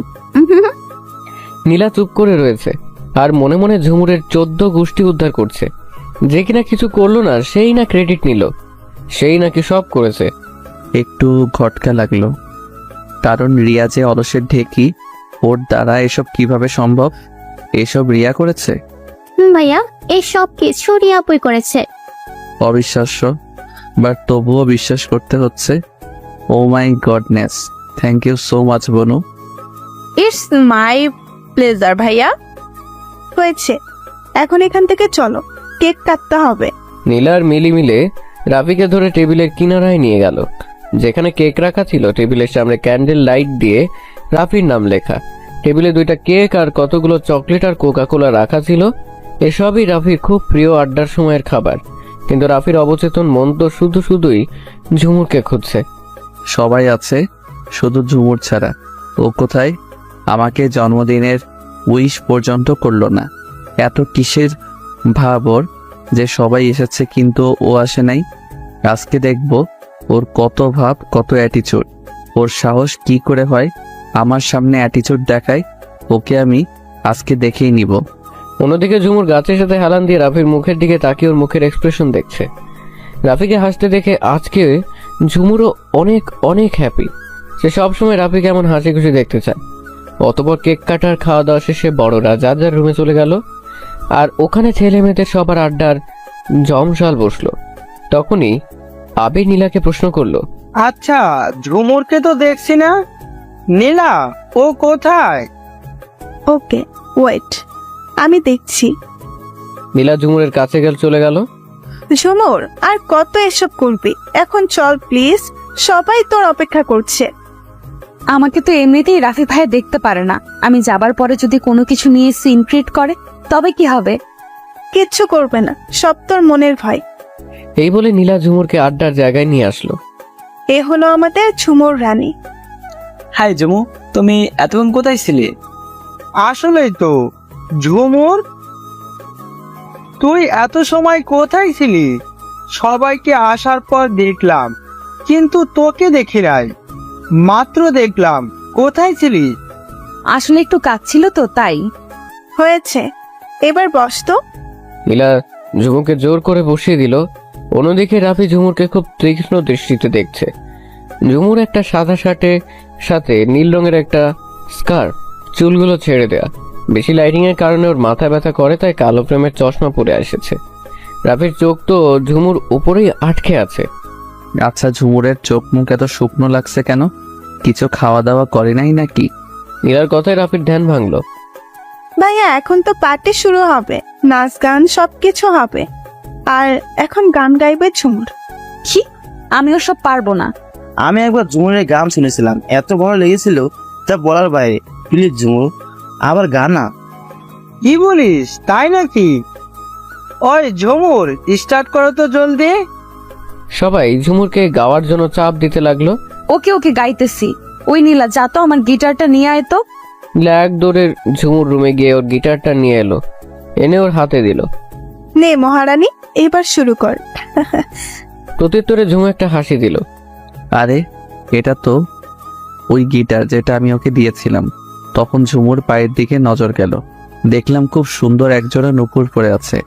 আরে, এই নূপুরও তো ওকে আমি গিফট করেছিলাম যখন ও ক্লাস 5-এর গোল্ডেন A+ পাইছিল। আমার দেয়া সব কিছু এত যত্ন সহকারে রেখেছে, কিন্তু কেন? ঝুমুর গিটার হাতে নিয়ে হালকা সুর তুলে রাফির দিকে তাকে গান শুরু করলো। গানটা শেষ করে মিটি মিটি চোখ তুলে তাকালো ঝুমুর। সবাই হাততালি দিচ্ছে, আর নীলা এসে হালকা পিঠ চাপড়ানি দিল ঝুমুরের। কেউ আবার সিটিও বাজাচ্ছে। ও মাই গড, একদম ফাটিয়ে ফেলেছো। কি আর বলবে, এক কথায় অপূর্ব। সবাই কিছু না কিছু বলছে ঝুমুরকে, কিন্তু রাফি বাদে। গানটা যে রাফির একদম কলিজা ছুঁয়ে গেছে। রাফি তো বলার ভাষাই হারিয়ে ফেলেছে। কেন জানি ওর মনে হচ্ছে গানটা ঝুমুর ওকে কেন্দ্র করে গিয়েছে। ঝুমুরের সুর যেন এখনো রাফির কানের কাছে এসে দোল খাচ্ছে। এখন কি রাফি গান গাইবি? না রে, এখন গান গাওয়ার মুড নাই, অন্য কিছু বল। রাফিকে শত করে বলেও কাজ হলো না, সে গান গাইবে না। ওকে, এখন তাহলে ডান্স হবে। কাপল ডান্স হবে, এক জোড়া করে রোমান্টিক গানের সাথে তাল মিলিয়ে নাচবে। ফার্স্ট কাপল রাফি ভাইয়া আর রিয়া। নীলা এসব দেখে বিরক্ত হয়ে একাই বিড়বিড় করছে। কি বিড়বিড় করস? আপনার মাথা মুন্ডু এগুলা। ওমা, তাই নাকি? OMG! নীলার কিছু বললো না। রিয়াও সবসময় নীলাকে রাগায়। নীলাকে রাগাতে ওর অনেক ভালো লাগে। এই সুযোগ ঝুমুরকে জেলাস ফিল করানোর, এই মহৎ সুযোগ হাতছাড়া করা যাবে না। তাই বললাম আমি রিয়ার সাথে ড্যান্স করব। হা হা হা। রাফির কথাটা শুনে ব্যথিত নয়নে ওর দিকে তাকালাম। নীলা আমার এক হাত ধরে সান্ত্বনা দিচ্ছে। ভাইয়া যদি রিয়ার সাথে ডান্স করতে পারে, তাহলে তুই কেন পারবি না অন্য কারোর সাথে ডান্স করতে? দেখ নীলা, তোর মাথায় যদি কোনো কুবুদ্ধি থাকে তাহলে সেটা ফেলে দে। আমি কারোর সাথেই ডান্স করতে পারবো না। সেটা দেখা যাবে। একে একে রাফি, রিয়ান, জিনিয়া, ঈশান, ফাহাদ, মিলি, তুহিন, ঈশিতা, সজীব, লারা সবাই পরপর কাপল ডান্স করছে। ঝুমুর, নীলা, আবির আর ইয়াদ বসে বসে সবার ডান্স দেখছে। রাফি তো ঝুমুরকে কষ্ট দেবার জন্য ডান্স করছে। ঝুমুর রাফির দিকে করুণ নয়নে তাকিয়ে চোখ সরিয়ে নিল। এমন সময় নীলাকে নিলাম টান দিয়ে নিয়ে গেল কাপল ডান্স করার জন্য। অন্যদিকে ঝুমুরকে ইয়াদ বলছে, can you dance with me? তুমি আমার সাথে ডান্স করবে? সরি, আমি ডান্স করব না। দেখো, সবাই ডান্স করছে, আমরাও করতে পারি ফ্রেন্ড হিসেবে, প্লিজ। ওকে। ঝুমুরও চলে গেল ইয়াদের সাথে ডান্স করার জন্য। আবির ডান্স পছন্দ করে না, তাই বসে আছে। হঠাৎ করে রাফির নজর গেল সেই ইয়াদের কাছে, ঝুম নাচতেছে। এটা দেখে রাফির মাথায় রক্ত উঠে গেল। না পারছে দেখতে, না পারছে সইতে, আর না পারছে কেউ ঝুমুরের গালে ঠাস ঠাস করে থাপ্পড় মারতে। রাতে তার সারা শরীর জ্বলছে। এক পর্যায়ে ডান্স পার্ট শেষ হয়ে গেল। ডান্স শেষ হওয়ার পরও কিছুক্ষণ আড্ডা দিল সবাই। তারপরে নিচে গিয়ে খাওয়া দাওয়া শেষ করে রাফির ফ্রেন্ডরা সবাই রাফিকে বিদায় জানিয়ে যার যার বাসায় চলে গেল। রাফি সবাইকে বিদায় দিয়ে ওর রুমে চলে গেল। ওর রুম পুরা বোঝাই হয়ে গেছে গিফটে। এত পরিমাণ গিফট আজ রাফি পেয়েছে, সে বিছানায় বসে সব গিফটগুলো খুলে খুলে দেখতে লাগলো। সেই সময় কে যেন দরজা উপাস গিয়ে দরজায় নক করলো। কে? আসবো? বুঝলাম ঝুমুর এসেছে। এসো। হাতে একটা বড় গিফটের প্যাকেট নিয়ে। কি আছে ওতে? আসলে আগে গিফটটা দিতে পারি নাই, তাই এখন দিতে আসলাম। ও মা, তাই নাকি? দেখি তো কি আছে। রাফি ঝুমুরের কাছ থেকে গিফট প্যাকেটটা নিয়ে খুলে দেখলো যে তার মধ্যে সাদা মখমলের ডিজাইন করা একটা সুন্দর পাঞ্জাবি রাখা। আজকে এমনিতেও রাফি ঝুমুরের উপর অনেক রেগে আছে, তাই রাফি সিদ্ধান্ত নিল যে আজকে ঝুমুকে এমন অপমান করবে যে আর কখনো ভুলে যাতে করে রাফির সামনে ভাব দেখাতে সাহস পাবে না, এবং জীবনেও কোনো ছেলের সাথে কথা বলতে হলে দুবার ভেবে যেন বলতে হয়। দেখি তো কি আছে। এরকম থার্ড ক্লাস টাইপের গিফট অবশ্য তোর মতো মেয়েরাই কাউকে দেয়। কথাটা শুনে ঝুমুর রাফির দিকে অবাক নয়নে তাকালো। এত কম দামি গিফট তো আমাকে কেউই দেয় নাই। ওদিকে তাকিয়ে দেখ কত দামি দামি গিফট, ওগুলার কাছে তোর দেয়া গিফট তো নখের সমানও না। আর তুই ভাবলি কি করে এরকম থার্ড ক্লাস টাইপের গিফট, তাও আবার তোর মতো একটা মেয়ে উপহার দেয়, তা আমি পড়বো? করুণ নয়নে রাফির দিকে তাকিয়ে আছি, চোখ থেকে কয়েক ফোঁটা পানি গড়িয়ে পড়ল। কখনো ভাবতেই পারি নাই যে এতটা অপমানিত হতে হবে। তোর মতো অ্যাটিচিউড যে আর সবাই বার্থডে উইশ করেছে, কিন্তু তুই করিস নাই। এমনকি ওখানে উপস্থিত ছিলি না। ওরা তো আমার জন্য কত সুন্দর একটা সারপ্রাইজ প্ল্যানও করেছে, কিন্তু তুই কি করেছিস? রাফি গিয়ে ঝুমুরের হাত খুব শক্ত করে চেপে ধরে। পরপুরুষের হাত ধরতে খুব মজা, তাই না? খুব ভালো লাগে তাদের সাথে নাচতে। ব্যথায় কুকিয়ে উঠেছি, কিন্তু তবুও কিছু বলছি না, সব কিছু মুখ বুজে সহ্য করে নিচ্ছি। তোর মতো মেয়েরা তো এসবই করতে জানে ছেলেদের সাথে। 19-20 গিয়ে তো খুব ভালোভাবে শিখেছিস। নীরবে কাঁদতে কাঁদতে চোখ মুখ ফুলে গেছে ঝুমুর। সে ভাবছে এসব শোনার আগে তার মরণ হলো না কেন। আর একটা কথা মনোযোগ দিয়ে শোন, তোর এই ভালো মানুষই অ্যাটিচিউড রূপের বড়াই অন্য কারোর সাথে করিস, আমার সামনে কখনো করবি না। আর হ্যাঁ, আজকে থেকে তোর মুখও আমি দেখতে চাই না। আমার সামনে কোনোদিনও আসার চেষ্টা করবি না, তাহলে খুব খারাপ হয়ে যাবে। কথাটা বলতে পারছি না, তবুও অনেক কষ্টে কথাটা বললাম। চিন্তা করো না, আজ থেকে আর কখনো আসবো না তোমার সামনে, দেখবো না, দেখাবো না আমার এই অপয়া মুখ তোমাকে। তবে প্লিজ একটা প্রার্থনা করবে যে আজকে রাতেই যেন আমার মৃত্যু হয়। ওর শেষ কথাটা শুনে বুকটা ধপ করে উঠল। তাহলে কি আমি বেশি বাড়াবাড়ি করে ফেলেছি নাকি? এত কিছু শোনানো মনে হয় ঠিক হয় নাই। হঠাৎ করে রাফির টেবিলের দিকে চোখ গেল। ছোট বড় অনেকগুলো গিফট বক্স রাখা। সে টেবিলের পাশে গিয়ে তার সামনে রাখা বক্সটা তুলল। খোলার পরে দেখতে পেল যে অ্যান্টিকের অনেক দামি একটা শো পিস রাখা। আরে, এই শোপিসটা দেখতে তো অবিকল সেই শোপিসটার মতো যেটা আজ থেকে 5 বছর আগে ঝুমুর ভেঙেছিল। এটা কোথা থেকে এলো আর কে দিল? রাফি পাশে রাখা আরেকটি বক্স খুলে দেখলো রাফি যে পারফিউমটা ইউজ করে সেটা। আরেকটায় রাখা রাফির সব থেকে প্রিয় ব্র্যান্ডের ঘড়ি। আরেকটায় রাখা মাই লাভ লেখা দিয়ে ডিজাইন করা একটা ড্রেস। ফ্রেমের মধ্যে রাফির হাস্যরসের একটা পিকচার। রাফি ভাবছে এইগুলো কে দিল। প্রত্যেকটা গিফটে অভাগী লেখা। হঠাৎ করে শেষ গিফটটা তুলে দেখার সময় সেটার নিচে একটা চিঠির মতো কাগজ দেখতে পেল। সে সেটা খুলে পড়তে লাগলো। প্রিয়, তোমার নাম উচ্চারণ করে মুখে নেবার মতো অধিকার আমার নাই। আমি জানি তুমি আমাকে অনেক বেশি ঘৃণা করো, আমাকে সহ্য করতে পারো না। তাই তো 5 বছর আগে আমাকে কাঁদিয়ে আমার থেকে দূরে চলে গিয়েছিলে। সেই 5 বছর কেঁদেছি তুমি কাছে না থাকায়। এখনো তুমি আমার অনেক কাছে, তবুও কাঁদতে হয় তোমার করা অবহেলা আর অপমানের জন্য। কি দোষ করেছিলাম আমি বলতে পারো? 5টা বছর কি কম ছিল কাঁদানোর জন্য? একটা সময় ছিল যখন আমি কাঁদলে তুমি ব্যস্ত হয়ে পড়তে আমার মুখে হাসি ফোটানোর জন্য। তখন তুমি আমার মুখে এক চিলতে হাসি ফোটানোর জন্য কত কিছুই না করতে। আর এখন তুমি আমাকে কি করে কাঁদাবে, কি করে আমার চোখ থেকে অঝোর ধারায় পানি ঝরাবে, সেই নিয়ে সব সময় ব্যস্ত থাকো। ভেবেছিলাম আজকে তোমাকে বলবো কতটুকু ভালোবাসি, কিন্তু তা বলা হয়ে ওঠেনি কোনো এক কারণে।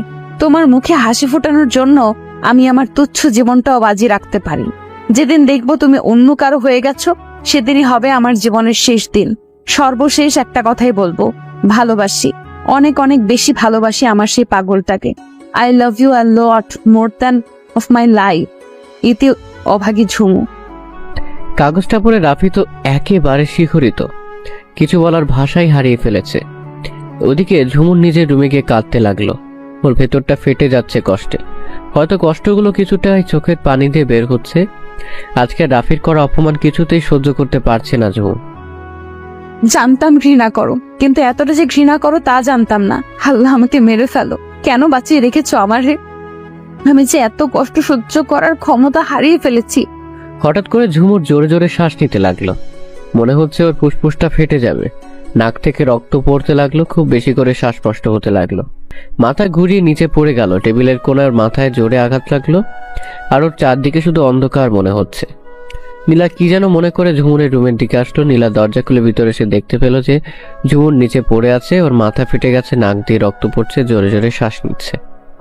নীলার বুকটা ধক করে উঠলো, সে জোরে চিৎকার করে দৌড়ে ঝুমুরের কাছে গেল। এই ঝুমুর, কি হয়েছে তোর? এই ঝুমুর, কথা বল প্লিজ, কথা বল। নীলা এখন কেঁদে দিল, যেই দেখলো ঝুমুর কোনো কথা বলছে না, জোরে জোরে সবাইকে ডাকতে লাগলো। আব্বু, আম্মু, মেজো আব্বু, কে কোথায় আছো? প্লিজ সবাই ঝুমুর রুমে আসো তাড়াতাড়ি। ঝুমুরের আম্মু দৌড়ে আসলো সবার আগে। নীলা, কি হয়েছে? চিৎকার। বাকিটুকু বলতে পারলো না, তার আগেই নিচের দিকে চোখ গেল আর দেখলো যে ঝুমুর নিচে পড়ে আছে। নীলা, কি হয়েছে আমার মেয়ের? জানি না মেজো আম্মু, কিচ্ছু জানি না। আমি ঝুমুর রুমে এসে দেখি ও নিচে পড়ে আছে। ওগো শুনছো? দেখো না, আমার মেয়ে জানে কি রকম করছে, তাড়াতাড়ি আসো। নীলার আর ঝুমুর আম্মুর চিৎকার শুনে রাফি ঝুমুর রুমে চলে গেল। কি হলো? ওখানে এত চেঁচামেচি কেন? তাও আবার ঝুমুরের রুম থেকে? ঝুমুরের আবার কিছু হলো না তো? রাফি দৌড়ে ঝুমুরের রুমে চলে গেল, সেখানে গিয়ে দেখলো ঝুমুর নিচে পড়ে আছে। রাফি তাড়াতাড়ি গিয়ে ঝুমুরের পাশে বসে ওর মাথাটা রাফির কোলে রাখলো। ঝুমুর, এই ঝুমুর, তোর কি হলো? চোখ খোল। নীলা, ওর এই অবস্থা কি করে হলো? আমি জানি না ভাইয়া, আমি ঝুমুর রুমে এসে দেখি ও নিচে পড়ে আছে এরকম করে। মিস্টার আশরাফ, মিস্টার আলতাফ সহ সবাই দৌড়ে আসলো। মিস্টার আলতাফ তো পাগল প্রায় একমাত্র মেয়ের এ অবস্থা দেখে, আর তুষারও কি থেকে কি করবে বুঝতে পারছে না।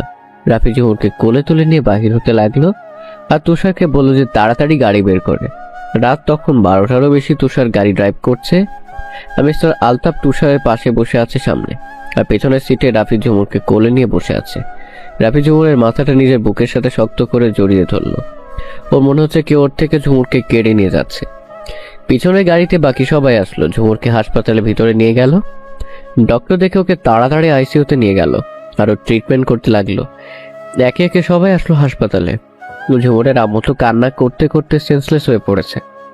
ওনাকে রাফির আম্মু আর তুষারের বউ অর্ণা সান্ত্বনা দিচ্ছে। মিস্টার আলতাফকে তার ভাই মিস্টার আশরাফ সহ তার বাকি ভাইরা সান্ত্বনা দিচ্ছে। তুষারের বউ অর্ণা সান্ত্বনা দিচ্ছে। মিস্টার আলতাফকে তার বড় ভাই মিস্টার আশরাফ সহ তার বাকি ভাইরা সান্ত্বনা দিচ্ছে। তুষারেরও কান্না করতে করতে নাজেহাল অবস্থা। আজ ওর একমাত্র পিচ্চি বোনটার এই অবস্থা। রাফি শুধু নীরব দর্শকের মতো দেখছে। ওর যে কাউকে সান্ত্বনা দেবার বা কান্না করার ভাষা নাই। নীলা কান্না করতে করতে বারান্দায় চলে গেল। এটা দেখে রাফি ওর পেছনে পেছনে গেল। নীলা রাফিকে দেখে হাউমাউ করে জড়িয়ে ধরে কান্না করতে লাগলো। ভাই, আমার খুব কষ্ট হচ্ছে, বিশ্বাস করো। আমি যে ঝুমুর এই কষ্ট মোটেও সহ্য করতে পারি না। কাঁদিস না বোন, ঝুমুরের কিছু হবে না, ও ঠিক হয়ে যাবে আগের মতো, দেখিস। ভাইয়া, তুমি জানো না ঝুমুর তোমাকে কতটা ভালোবাসে। ঝুমুরের এরকম অবস্থা আরো একবার হয়েছিল, যেদিন তুমি ওকে ছেড়ে লন্ডন চলে গেছিলে। সেদিন রাতে ওর প্রচন্ড শ্বাসকষ্ট হয়। হোয়াট? কি বলিস এগুলা? হ্যাঁ, সেদিন তোমার চলে যাওয়া মেনে নিতে পারে নাই ঝুমুর। তখন ডক্টর বলেছিল যে অতিরিক্ত মানসিক চাপের কারণে ওর এই অবস্থা হয়েছিল। আরও বলেছে যে দ্বিতীয়বার যদি এমন কিছু ঘটে তাহলে ওর বাচ্চা মরা নিয়ে টানাটানি লাগতে পারে। কি বলিস বোন? এগুলা তুই আমাকে আগে কেন বলিস নাই? বলতে আমি তোমাকে চেয়েছি, কিন্তু ঝুমুর আমাকে বলতে দেয়নি। জানো ভাইয়া, বিগত 5টা বছর এমন একটা রাত নাই যে ঝুমুর তোমার জন্য কান্না করে নাই। আমি ছাড়া এগুলো আর কেউ জানতো না এবারের। তুমি কি জানো আজকে তোমার জন্মদিনের সারপ্রাইজ প্ল্যানটা কে করেছে? এই সবটাই ঝুমুর করেছে। মানে তাহলে রিয়া নাকি? রিয়াপু কিচ্ছু করে নাই, সবটা ঝুমুর করেছে। এমনকি রাত 12টার সময় তোমার ফোনে একটা আননোন নাম্বার থেকে তোমার হোয়াটসঅ্যাপে ভিডিও মেসেজ পাঠিয়ে ওই তোমাকে জন্মদিনে উইশ করেছিল। তুমি যদি সবসময়ের মতো ওকে আবার অপমান করো, সেই ভয়ে ও এই পুরো কাজ ক্রেডিট নিচে না নিয়ে রিয়া আপুকে দিয়েছে। সবার আড়ালে তোমার রুমে অনেকগুলো গিফটও রেখে আসে। কাউকে এতটা ভালো কেউ কিভাবে বাসতে পারে সেটা আমি কখনো দেখি নাই ভাইয়া। যদি ঝুমুকে না দেখতাম। নিশ্চুপ, ঝুমুর আমার জন্য এত কিছু করেছে, আর আমি কিনা ওকে কষ্ট দেবার জন্য, ওকে কাঁদাবার জন্য উঠে পড়ে লেগেছি। ছি, এসব আমি কি করে করতে পারলাম আমার পাখির সাথে? আমার কেন জানি মনে হচ্ছে ওর এই অবস্থার জন্য একমাত্র তুমি দায়ী।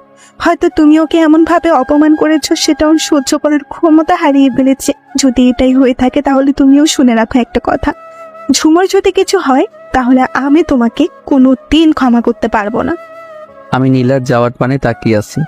আমি নিজেই তো নিজেকে কখনো ক্ষমা করতে পারবো না। আমি যা ঝুমুরের সাথে করেছি তা ক্ষমার অযোগ্য। আমি আর কখনো পাগলিটাকে কষ্ট পেতে দিব না। তারপরে রাফিও সবার পাশে এসে দাঁড়ালো। রাফি স্থির এক জায়গায় থাকতে পারলো না, আইসিইউ রুমের সামনে পায়চারি করতে লাগলো। প্রায় ঘন্টা দুয়েক পরে ডক্টর বের হলো। সবার আগে রাফি ছুটে গেল ডক্টরের কাছে। ডক্টর, ঝুমুরের কি অবস্থা? ও ভালো আছে তো? ডক্টরকে বের হতে দেখে তুষার, মিস্টার আলতাফ আর মিস্টার আশরাফ সহ সবাই দৌড়ে আসলো। দেখুন, আমরা আল্লাহর রহমতে ওনাকে সুস্থ করতে পেরেছি। আপনারা যদি আর কিছুক্ষণ দেরি করে ওনাকে নিয়ে আসতেন তাহলে তার জীবন রিস্কের মধ্যে পড়ে যেত। কিন্তু ওনার জ্ঞান এখনো ফেরেনি। কয়েক ঘন্টা পর ওনার জ্ঞান ফিরতে পারে। চিন্তার কোনো কারণ নেই। ওনাকে এখন কেবিনে শিফট করা হয়েছে। থ্যাংক গড, অনেক অনেক ধন্যবাদ আপনাকে ডক্টর। আমি কি ওকে দেখতে পারি? দেখতে পারবেন, কিন্তু একজন একজন করে। বেশি মানুষ গিয়ে ভিড় করলে রোগের সমস্যা হতে পারে। আর যে কোনো একজন আমার সাথে চলুন, কিছু ওষুধ প্রেসক্রাইব করতে হবে। ডক্টর, আপনি চলুন, আমি আসছি। মিস্টার আশরাফ ডক্টরের সাথে চলে গেল ডক্টরের রুমে, আর এদিকে এক এক করে সবাই ঝুমুর রুমে গিয়ে ওকে দেখে আসছে। অবশেষে রাফির পালা আসলো। রাফি ভিতরে ঢুকে দেখলো সাদা বেডে ঝুমুরকে শোয়ানো হয়েছে। ঘুমন্ত অবস্থায় ঝুমুরকে অনেক মায়াবী লাগছে, মনে হচ্ছে কোনো পরী শুয়ে আছে। রাফি ধীর পায়ে ঝুমুর এর দিকে এগিয়ে গেল, গিয়ে ঝুমুরের বেডের পাশে রাখা চেয়ারে বসলো আর ঝুমুরের হাত নিজের হাতের মুঠোয় নিয়ে নিল। আমি তোকে শুধু কষ্ট দেই? আমি খুব খারাপ, খুব বাজে আমি। নাইলে কি তোকে এত কষ্ট দেই? কি করে আমি?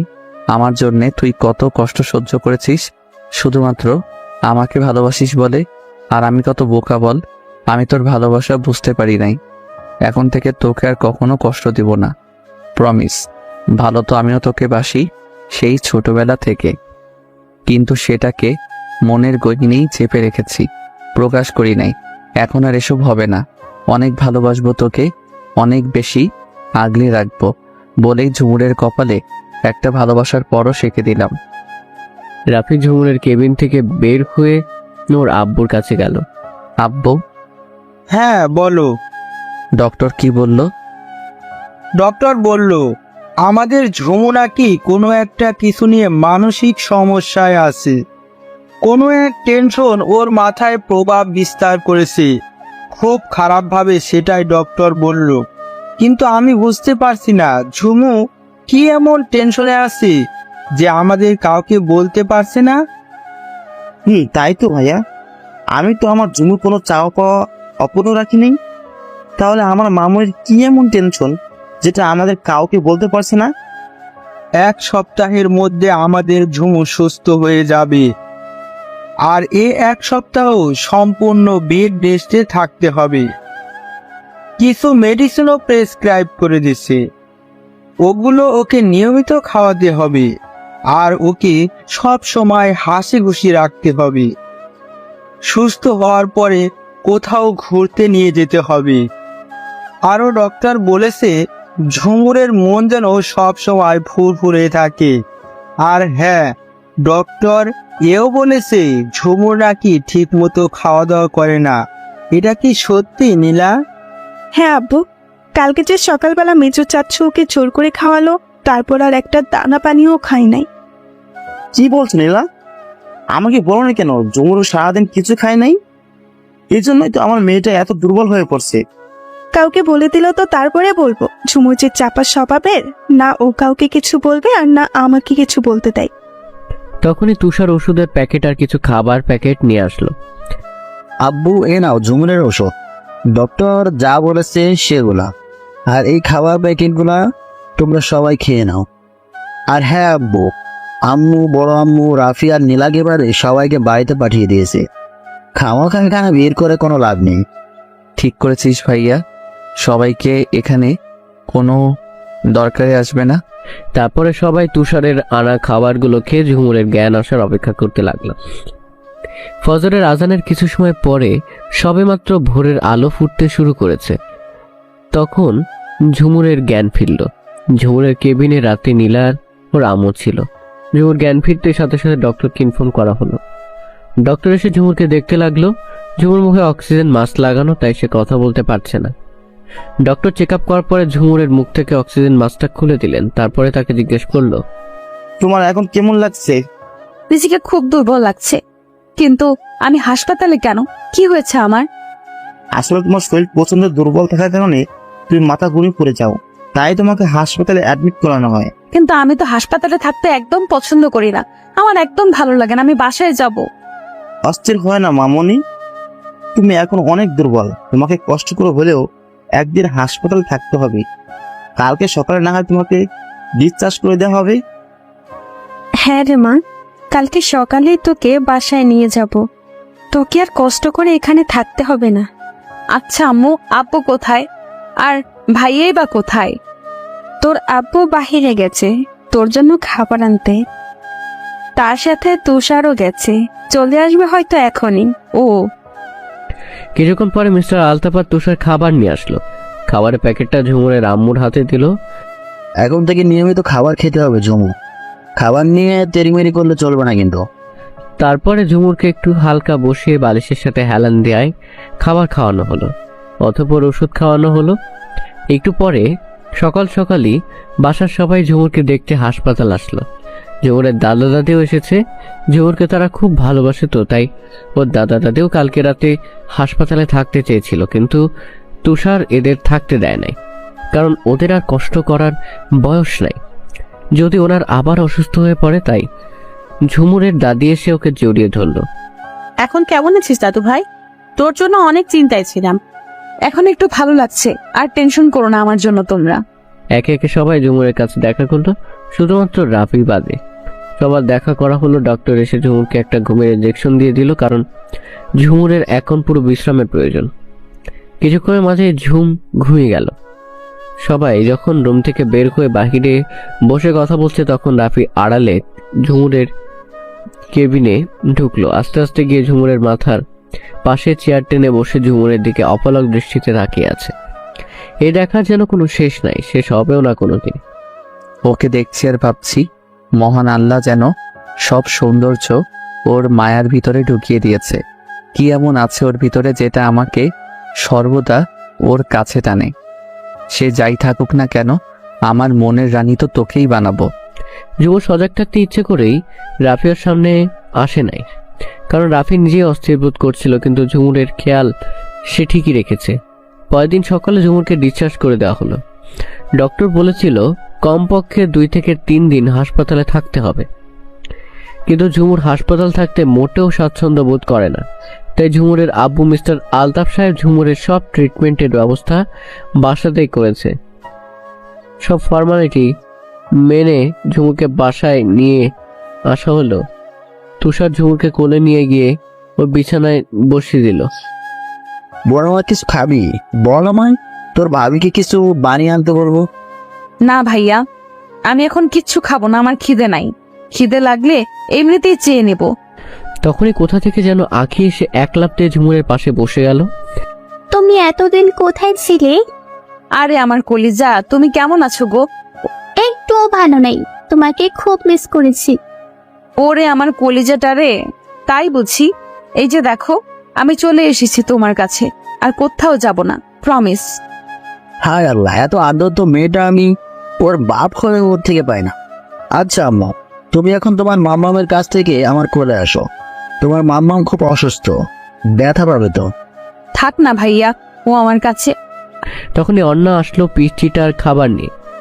দেখো না ঝুমু, আগে তো কিছুই খাচ্ছে না।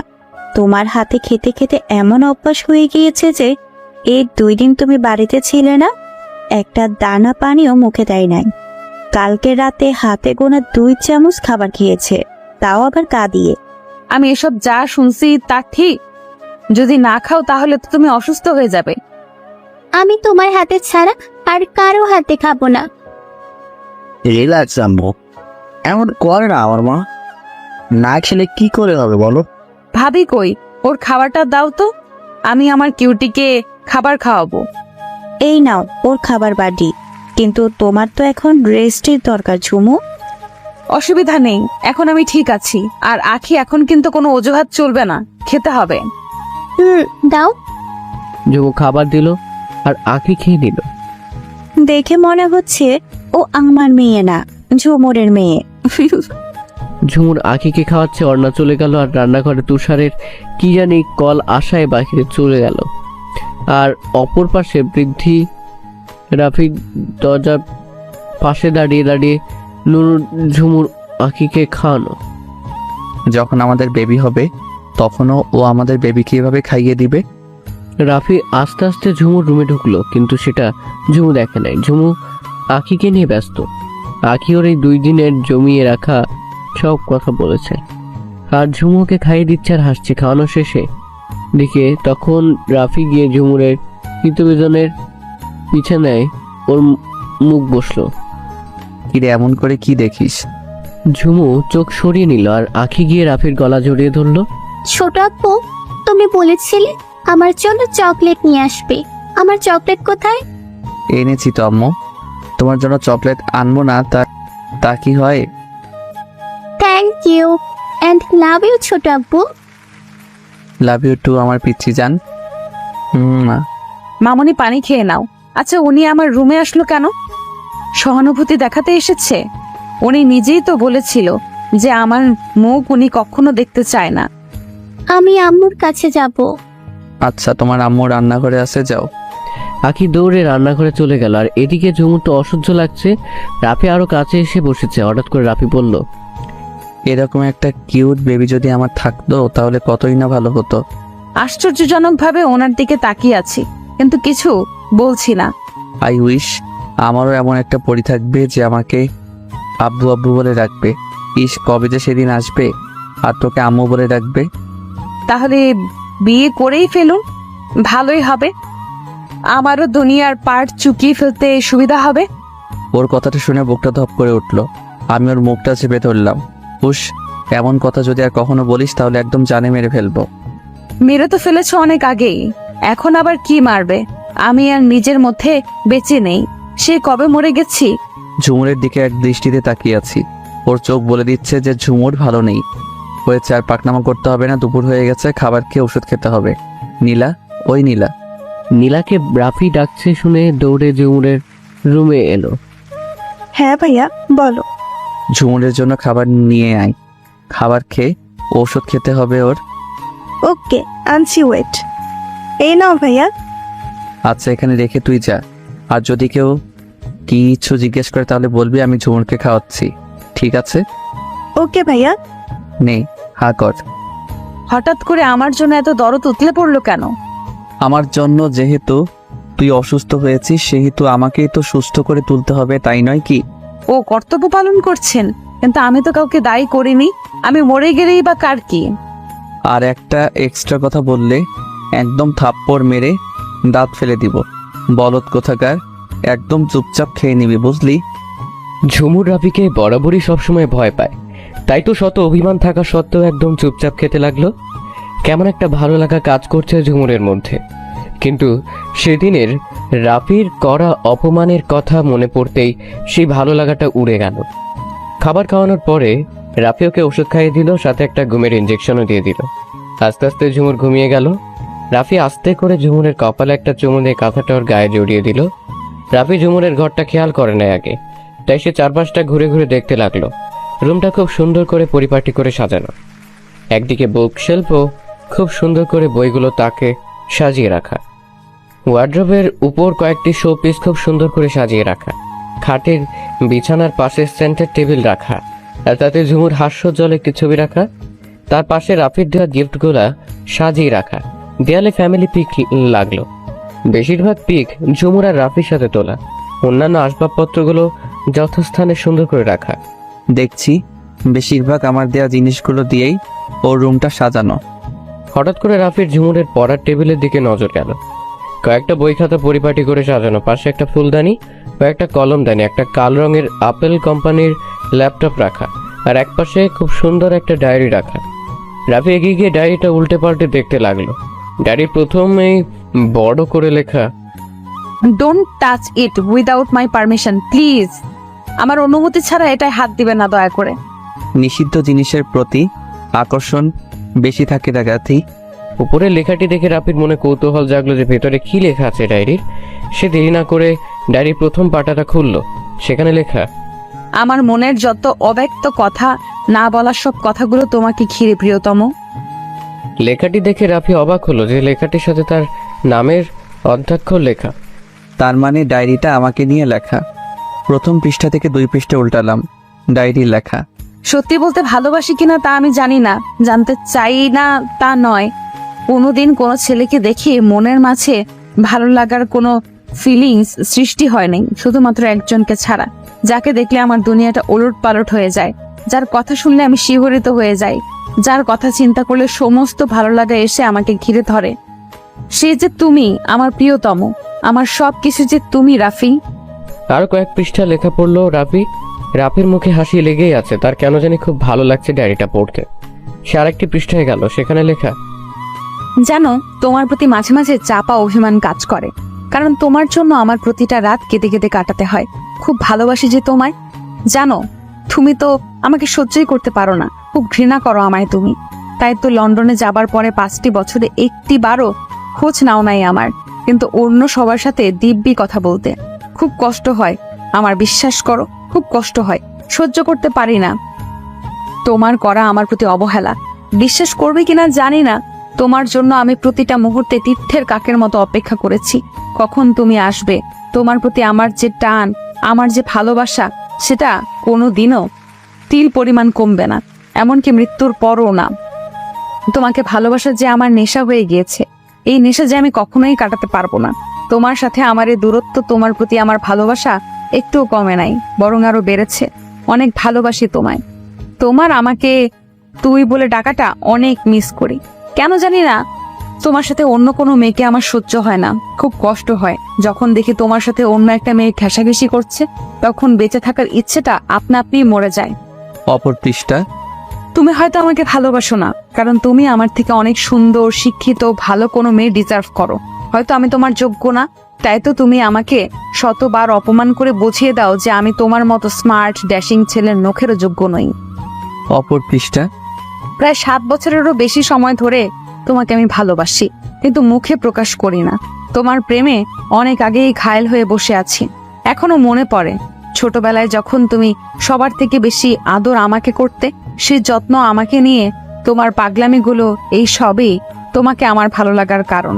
এই ভালো লাগা থেকে এই ভালোবাসা। তোমাকে ছাড়া আমি কিছু ভাবতে পারি না। আমার স্বপ্ন ও কল্পনাতে শুধু তুমিই বিরাজমান। একটা সেকেন্ডের জন্য তোমাকে ভুলতে পারি না। 7 বছর ধরে আমায়ও ভালোবাসে? ও মাই গড, সেই সময় ভালোবাসা কি ও কি তা জানতো? পরের পৃষ্ঠায় লেখা, আমি দিন দিন তোমার জন্য সাইকো হয়ে যাচ্ছি। পুরো ডায়েরিটা রাফির পড়া হয়ে গেছে, শুধুমাত্র 3-4 পৃষ্ঠা বাকি আছে। সেখানে লেখা, তুমি হয়তো আমাকে চাও না, আমাকে ভালোবাসো না। আমি কোনোদিন তোমাকে জোর করব না এই বিষয়ে। আমি একাই না হয় একতরফা ভালোবেসে যাব, তোমাকে আমায় ভালোবাসতে হবে না।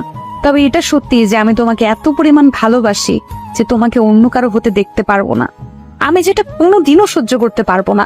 আর এটাও চাই না যে আমার জন্য কষ্ট হোক তোমার, বা তোমার কাঙ্ক্ষিত ভালোবাসার মানুষকে তুমি হারিয়ে ফেলো। তাই যেদিন দেখবে তুমি অন্য কারো হয়ে গেছো, সেদিনে আমি এই দুনিয়ার মায়া ত্যাগ করে চলে যাব, কথা দিলাম। তোমার জন্য আমিও মরতে পারি, তবে পরকালে আমি আমার আল্লাহর কাছে শুধু তোমাকে আমার জন্য ভিক্ষা চাইবো। আমার নামাজের প্রতিটা মোনাজাতে শুধু তুমিই আছো। এর নিচে লেখা, ভালোবাসি রাফি ভাই, খুব করে ভালোবাসি। আমার প্রতিটা নিঃশ্বাস যে শুধু তুমি জড়িয়ে আছো রাফি ভাই। আমার মনের গহীনে যে তোমার নাম শুধু খোদাই করা। মরে যাব তোমাকে ছাড়া, বিশ্বাস করো। একটু বেঁচে থাকতে পারবো না তুমি হিনা। তুমি যে আমার জীবনের সব, আমার জীবনের সাধনা যে শুধু তুমি। সব শেষে একটা কথাই বলবো, আই লাভ ইউ রাফি ভাইয়া, আই লাভ ইউ আ লট। সবটুকু পড়া শেষ করে ডায়েরিটা বন্ধ করে রাফি একটা দীর্ঘ নিঃশ্বাস নিয়ে যেখানে ডায়েরিটা ছিল সেখানে রেখে দিল।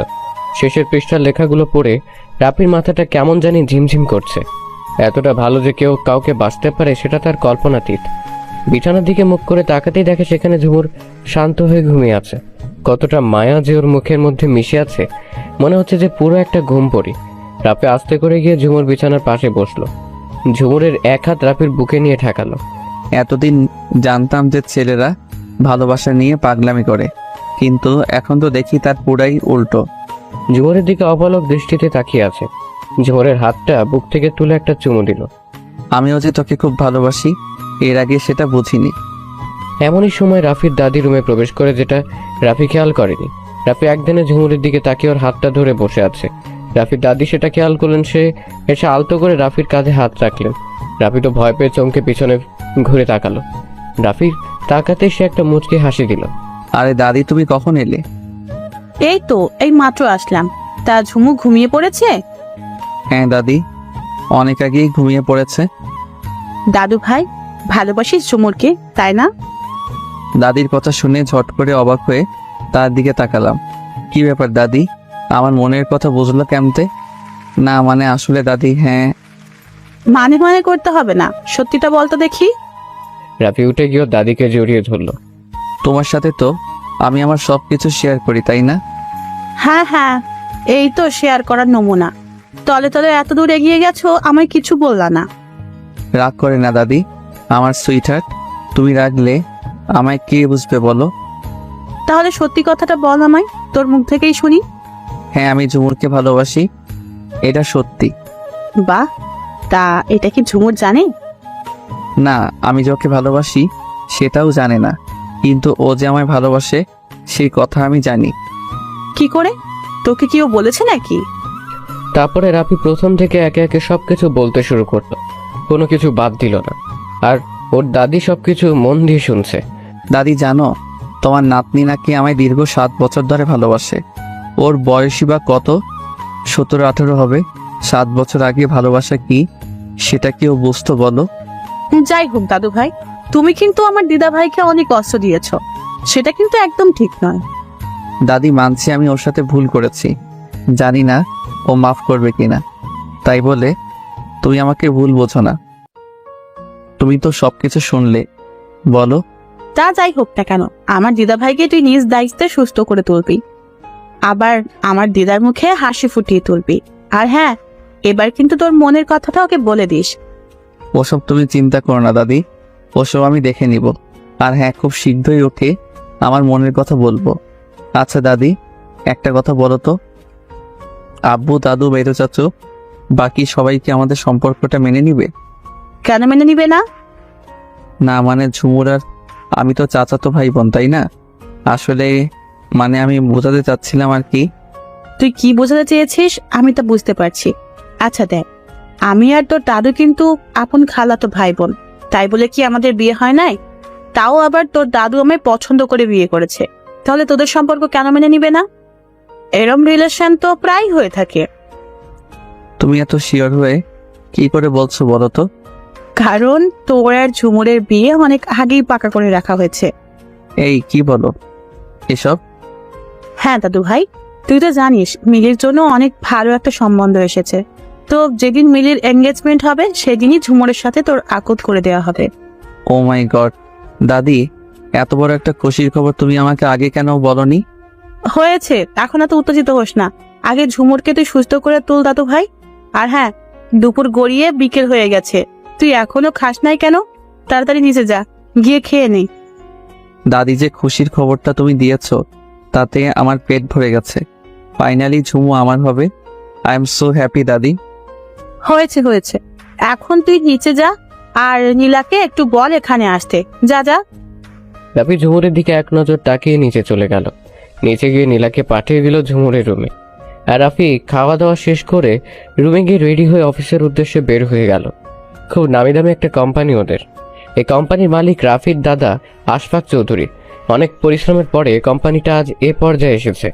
এখন রাফির বাবা সহ বাকি চাচারা আর তুষার সব দেখাশোনা করছে। আর আজকে থেকে রাফি ওই কোম্পানির সিইও পদে জয়েন করবে। গতকাল ঝুমুরের জন্য অফিসে যেতে পারেনি রাফি, এমনকি আজকে সকালেও তাই বিকেল বেলা গেল। রাফি আজ পুরো ফর্মাল টাইপের হয়ে অফিসে গেছে, সাদা শার্টের সাথে কালো কোট আর সাদা প্যান্ট, চুলগুলো জেল দিয়ে একদিকে সেট করা, একদম অফিস গেট আপ। তখনই ঈশান কল দিল। একদিকে গাড়ি ড্রাইভ নিজে করছে, অন্যদিকে ঈশানের সাথে কথা বলছে। ওর সাথে কথা বলতে বলতে অফিস পৌঁছে গেল। তারপরে গাড়িটা সঠিক জায়গায় পার্ক করে গাড়ি থেকে বের হয়ে দরজায় নক করলো। রাফির আসার অপেক্ষায় এতক্ষণ বাহিরে দাঁড়িয়ে ছিলেন অফিসের ম্যানেজার আর অফিসের কিছু স্টাফ। রাফি তাদের কাছে যেতেই তারা ওর সাথে হ্যান্ডশেক করে অভ্যর্থনা জানিয়ে ভিতরে নিয়ে গেল। ভিতরে অফিসের বাকি সব স্টাফরা রাফিকে ফুল দিয়ে স্বাগতম জানালো, আর রাফি সবার সাথে পরিচিত হয়ে নিল। অফিসের ম্যানেজার সবাইকে জানিয়ে দিল যে রাফি চৌধুরী আজ থেকে অফিসের সিইও হয়ে জয়েন করেছে। অফিসের বেশিরভাগ মেয়েরাই রাফিকে দেখে ফিদা, কিন্তু রাফির ওদিকে কোনো ভ্রুক্ষেপ নেই, কারণ তার পুরো হৃদয় জুড়ে যে আছে শুধু ঝুমু। ম্যানেজার রাফিকে ওর ক্যাবিনে নিয়ে গেল। রাফির রুমটা খুব সুন্দর করে গোছালো আর পরিষ্কার করা। ওদের অফিসের 10 তলা থেকে শহরের অনেক দূর অব্দি দেখা যায়। রাফির রুমও 10 তলার এক খোলা সাইটে। তুষারের কেবিন রাফির কেবিনের পাশে। তুষার এই অফিসের একজন এমডি। আজকে তুষার অফিসে আসে না, শুধু রাফি এসেছে। সে আগে থেকে তুষারের কাছ থেকে সিইও এর কাজ সম্পর্কে ধারণা নিয়ে রেখেছে, আর রাফিরও কিছু অভিজ্ঞতা আছে এই বিষয়ে, তাই ওকে আর ভিন্ন করে বুঝিয়ে দিতে হলো না। রাফি ওর কেবিনটা ঘুরে ঘুরে দেখে, ম্যানেজার এর দিকে ঘুরে তাকালো। খুব সুন্দর cabin, I like it. Manager একটা যুবক টাইপের ছেলেকে নিয়ে আসলো। স্যার, আজ থেকে এ আপনার পিএ, আর এর নাম রিজু আহমেদ। ম্যানেজার রিজুকে রাফির সাথে পরিচয় করিয়ে দিয়ে চলে গেল। রিজু ছেলেটা অনেক ভালো, আর তার সাথে কাজেও অনেক ন্যায়পরায়ণ, অনেক এক্সপিরিয়েন্স আছে, খুবই ভদ্র। রিসেন্টলি যে ডিলগুলো হয়েছে সে সবগুলো রাফিকে খুব সুন্দর করে বুঝিয়ে বলল। ফাইলগুলো এগিয়ে দিল। রাফির ভাগে যে ডিলগুলো পড়েছে সেগুলো নিয়ে আলোচনা করলো। তারপরে রাফির অধীনে যারা কাজ করবে তাদের সাথে রিজু রাফির পরিচয় করিয়ে দিল অফিসের নতুন সিইও হিসেবে। সবার সাথে পরিচয় পর্ব শেষ করে রাফি তাদেরকে তার সাথে কাজ করতে হলে যে যে রুলসগুলো মেনে কাজ করতে হবে সে সম্পর্কে সবাইকে অবগত করলো। আজ প্রথম দিন, তাই রিজুর সাথে আরো কিছুক্ষণ আলাপ করে অফিসটা দেখে বাসার দিকে রওনা দিল রাফি। অপরদিকে ঝুমুরের ঘুম ভেঙেছে পানির পিপাসার জন্য। চোখ পিটপিট করে সে চারদিকে তাকালো। ঝুমুর দেখলো তার পাশে নীলা শুয়ে উল্টো দিকে ঘুরে ফোন টিপছে। ঝুমুর আস্তে করে উঠে বিছানায় বসলো। পাশে নীলা শব্দ পেয়ে ঝুমুরের দিকে তাকালো আর ব্যস্ত হয়ে বলল, ঝুমুর, কিছু কি লাগবে তোর? আসলে গলাটা শুকিয়ে গেছে, পানি খাবো। পাশের টেবিল থেকে পানি এনে নীলা ঝুমুরের কাছে দিল। এই নে ধর। থ্যাঙ্কস। দুর্বলতা কি একটু কমেছে ঝুমুর? একটু কমেছে, কিন্তু আমার কিছুই ভালো লাগছে না। ও আচ্ছা, তুই আগে ড্রেসটা চেঞ্জ করে নে, তারপরে যা ইচ্ছা হয় তোর তাই করিস, ওকে? হ্যাঁ, আগে হাত মুখ ধুয়ে ফ্রেশ হতে হবে। আচ্ছা, আব্বু আম্মু, বড় আম্মু সবাই কই? কারো কোনো সারা শব্দ নাই যে? ফ্যাক্টরিতে কি জানি একটা সমস্যা হয়েছে, তাই তারা 5 ভাই সেখানে গেছে। মেজো চাচু তো যেতেই চাইছিলেন না, পরে আমি আর ভাইয়া বলছি টেনশন না করতে, আমরা আছি তো, এই বুঝিয়ে পাঠিয়েছি। আম্মুর আর মেজো আম্মু তো তোর প্রিয় খাবার বানাতে ব্যস্ত, আর রাফি ভাইয়া অফিসে গেছে। বাকি কে কোথায় আছে জানি না। আমি শুধু জিজ্ঞেস করেছি আব্বু আম্মু আর বড় আম্মুর কথা, আর তুই পুরো 14 গোষ্ঠীর খবর দিলি। আসলে তুই একটা মাথা মোটা বলদ। আমি মাথা মোটা বলদ হলে তুই আর পিয়ারি বোন বলতে জাম্বুরা। হোয়াট ডু ইউ মিন বলদি জাম্বুরা? কিছু না, তুই চল আগে ফ্রেশ হয়ে ড্রেস চেঞ্জ করবি। ঝুমু শোন, একদম ওয়াশরুমের দরজা নক করবি না, আর কাপড় রুমে এসে চেঞ্জ করবি। আর ঠান্ডা পানি লাগানো একদম নিষেধ, সো মাইন্ড ইট। আচ্ছা ম্যাম, যা তুই এখন। ও, কিছু লাগলে আমাকে ডাকতিস, আমি তোর রুমেই আছি। ওকে। তারপরে ঝুমু হাত মুখ ধুয়ে ফ্রেশ হয়ে এসে রুমে ড্রেস চেঞ্জ করে নিল। ওর শরীর একটু দুর্বল লাগছে আর সাথে মাথাও ঘুরছে, তবুও এক জায়গায় থাকতে খুবই বিরক্ত লাগছে ঝুমুরের। তাই নীলা ঝুমুকে নিয়ে ওর বারান্দায় গেল। ঝুমুর আস্তে করে বারান্দায় রেলিং ধরে দাঁড়ালো। বাহিরে হালকা বাতাস বইছে। ঝুমুর চোখ বন্ধ করে বাতাস অনুভব করছে, অনেকটা হালকা লাগতেছে ওর। আর নীলা তো ওর কানের পাশে বসে ঘ্যানর ঘ্যানর করতেই আছে, কলেজে কি হলো না হলো ইত্যাদি ইত্যাদি বলছে। আর ঝুমুর শুধু প্রত্যুত্তরে হ্যাঁ না বলছে। হঠাৎ ঝুমুর নীলাকে একটা প্রশ্ন করলো। আচ্ছা নীলা, একটা কথা বলতে পারিস? ভালোবাসায় এত কষ্ট কেন? ঝুমুর এমন প্রশ্ন শুনে নীলা থতমত খেয়ে গেল, কি বলবেও বুঝতেছে না। ঝুমু আবারও জিজ্ঞেস করলো, কাউকে মন থেকে ভালোবাসা কি পাপ না অপরাধ, কোনটা? হ্যাঁ, এমন প্রশ্নের উত্তর যে আমার কাছে নাই বোন। আমি যে কখনো রিলেশন করি নাই, হবে হয়তো। আর কিছু বললো না, তখনই নীলার ফোন বেজে উঠল। এই রে, বৃষ্টি কল দিয়েছে। বৃষ্টি ওর কলেজ ফ্রেন্ড, নিশ্চয়ই কলেজ এর ব্যাপারে কথা বলবে। নীলা ফোনটা রিসিভ করে বারান্দার ওপাশে চলে গেল। আর ঝুমুর আগের মতোই বারান্দার রেলিং ধরে চোখ বুজে দাঁড়িয়ে আছে। হঠাৎ এক দমকা হাওয়া এসে ঝুমুরের চুলগুলো ওর মুখে আছড়ে পড়ল। চোখ খুলে আলতো করে চুলগুলো সরিয়ে নিল। তখনই গাড়ির হর্নের শব্দ শুনে বাড়ির গেটের দিকে তাকালো সে। দেখলো যে একটা গাড়ি বাড়ির ভিতরে ঢুকছে। ড্রাইভিং সিটে রাফিকে দেখতে পেয়ে ঝুমুরের বুকটা ধক করে উঠল। কোনো এক অজানা অনুভূতি এসে ওকে ঘিরে ধরেছে। বারান্দার কোণে পিলারের সাথে হেলান দিয়ে এক দৃষ্টিতে তাকিয়ে আছে ঝুমুর রাফির দিকে। হয়তো ভালোবাসার মানুষকে দেখলে এক অজানা অনুভূতি এসে জড়িয়ে ধরে, যে ভাষায় প্রকাশ করা যায় না। একমাত্র যে কাউকে মন থেকে ভালোবাসে সেই বোঝে। এদিকে রাফি গাড়ি নিয়ে পার্ক করে দরজা নক করে বড় লেন ধরে আস্তে আস্তে হাঁটছে। হাঁটার মাঝে ব্লুটুথটা কান থেকে খুলে পকেটে রেখে দিল। হঠাৎ করে নীলাশ ফোন দিল। রাফি ফোনটা পকেট থেকে বের করে কলটা রিসিভ করে কানে ধরল। হেই ব্রো, কি অবস্থা? আমার আবার অবস্থা, এইমাত্র অফিস থেকে বাসায় ফিরলাম। তোর কি অবস্থা? টেবিল চেয়ার রাখা, ও জায়গায় গিয়ে একটা চেয়ার টেনে সেখানে বসলাম। এই বাসায় আছি রে, খুব টায়ার্ড লাগছে, খুব টায়ার্ড। কেন ভাই, কার বাড়িতে চুরি করতে গেছিলি? দূর হারামি, বাবার সম্পূর্ণ ব্যবসাটা সামলানো চারটিখানি কথা নয়। কিছুদিন যাক, তখন তুইও আমার মতো বললি, বুঝলি? ও আচ্ছা, তখনকারটা তখন দেখা যাবে। যাই হোক, ঝুমুরের কি খবর? কেমন আছে ও? আলহামদুলিল্লাহ, এখন একটু সুস্থ আছে। হঠাৎ করে রাফির দোতলায় ঝুমুরের ব্যালকনিতে চোখ গেল। আর সেখানে ওর চোখ আটকে গেল। এলোমেলো ভাবে মেয়েটাকে এত সুন্দর লাগবে সেটা আজ প্রথম দেখলো রাফি। ঝুমুর আজকে কোনো সালোয়ার কামিজ পরে নাই, সাদা কাপড়ের ঢিলা ঢালা হাঁটু পর্যন্ত একটা গাউন পরেছে সে। আর একটা লেহেঙ্গা পরেছে, হালকা বাতাসে ঝুমুরের চুলগুলো উঠছে। রাফি তো এক দৃষ্টিতে তাকিয়ে আছে, অপোজিটে ঝুমুর রাফির দিকে লাগামহীন ভাবে তাকিয়ে আছে। রাফি ঝুমুরকে দেখতে এতটাই ব্যস্ত যে ওপাশে নীলাশ যে এত চিল্লায় চিল্লায় হ্যালো হ্যালো করছে তার কর্ণপাত অবধি পৌঁছচ্ছে না। অপরদিকে ঝুমুর রাফির দিকে আরো কিছুক্ষণ ভাবে তাকিয়ে থেকে নিজেকে অপর দিকে ফিরিয়ে নিল। মনে মনে ভাবতে লাগলো, কি লাভ তোমার মায়াতে নিজেকে জড়িয়ে? সেই তুমিই তো আমার নও। কিন্তু এই বেহায়া মনকে তো আর বোঝাতে পারি না। কেন যেন এই বেপরোয়া মন বলে যে তুমি শুধুমাত্র আমার, একদিন না একদিন তুমি আমার হবেই, কিন্তু সেটা তো সম্ভব নয়। তারপরে নীলা এসে ঝুমুরকে আস্তে করে রুমে নিয়ে গেল। ঝুমুরকে নিয়ে যাওয়ার পরে রাফির ধ্যান ভাঙে আর ও নীলাশ এর সাথে কথা বলে বাড়ির ভিতরে চলে গেল। এভাবে এক সপ্তাহ কেটে যায়। এখন ঝুমুর বলতে গেলে পুরোপুরি সুস্থ, শুধুমাত্র রাফির প্রভার কেয়ারের জন্য। এই এক সপ্তাহ রাফি ঝুমুরকে একদম চোখে চোখে রেখেছে। এমনকি অফিসে শুধুমাত্র 3 ঘন্টা সময় দিয়ে আর বাকিটা সময় ঝুমুরের পাশেই থেকেছে।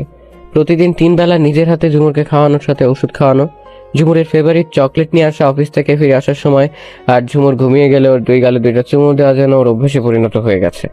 যদিও তা ঝুমুরের অজান্তে, পরিবারের বড়রা তো অনেক খুশি যে রাফি ঝুমুরের এতটা কেয়ার করে, চোখে চোখে রাখে, এত ভালোবাসে এটা দেখে।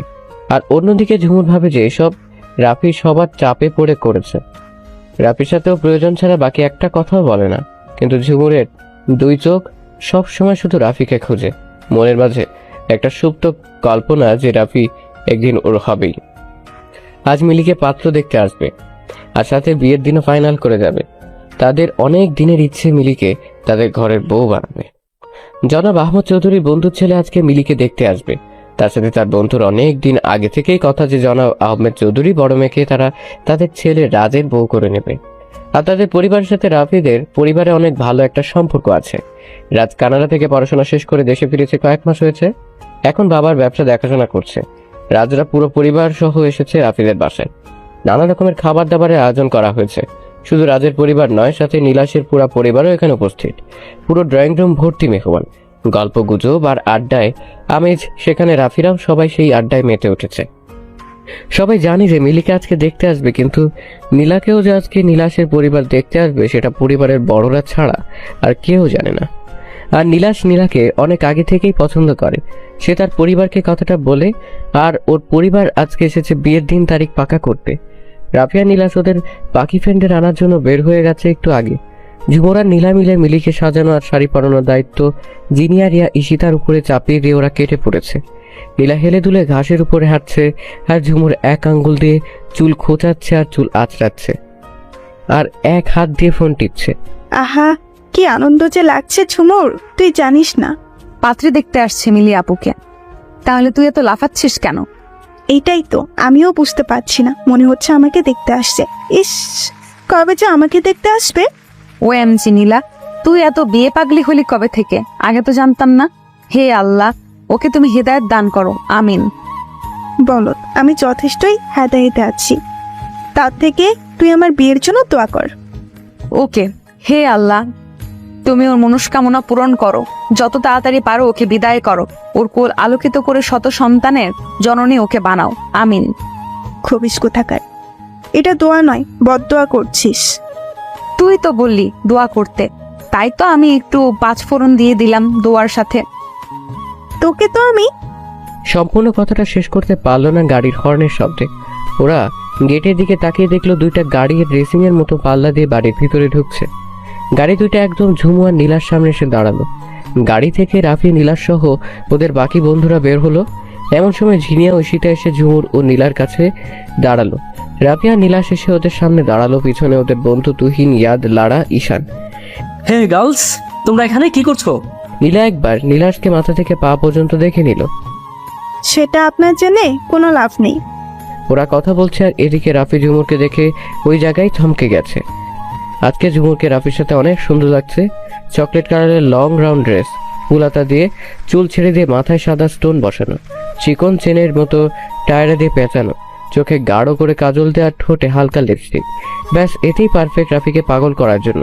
রাফিটা এক ধ্যানে ঝুমুর দিকে তাকিয়ে আছে, অন্যদিকে ঝুমুর রাফির দিকে একবার তাকিয়ে আবার চোখ সরিয়ে নিল, কারণ ও রাফির চোখের দিকে তাকালেই ও চোখের গভীরে হারিয়ে যায়।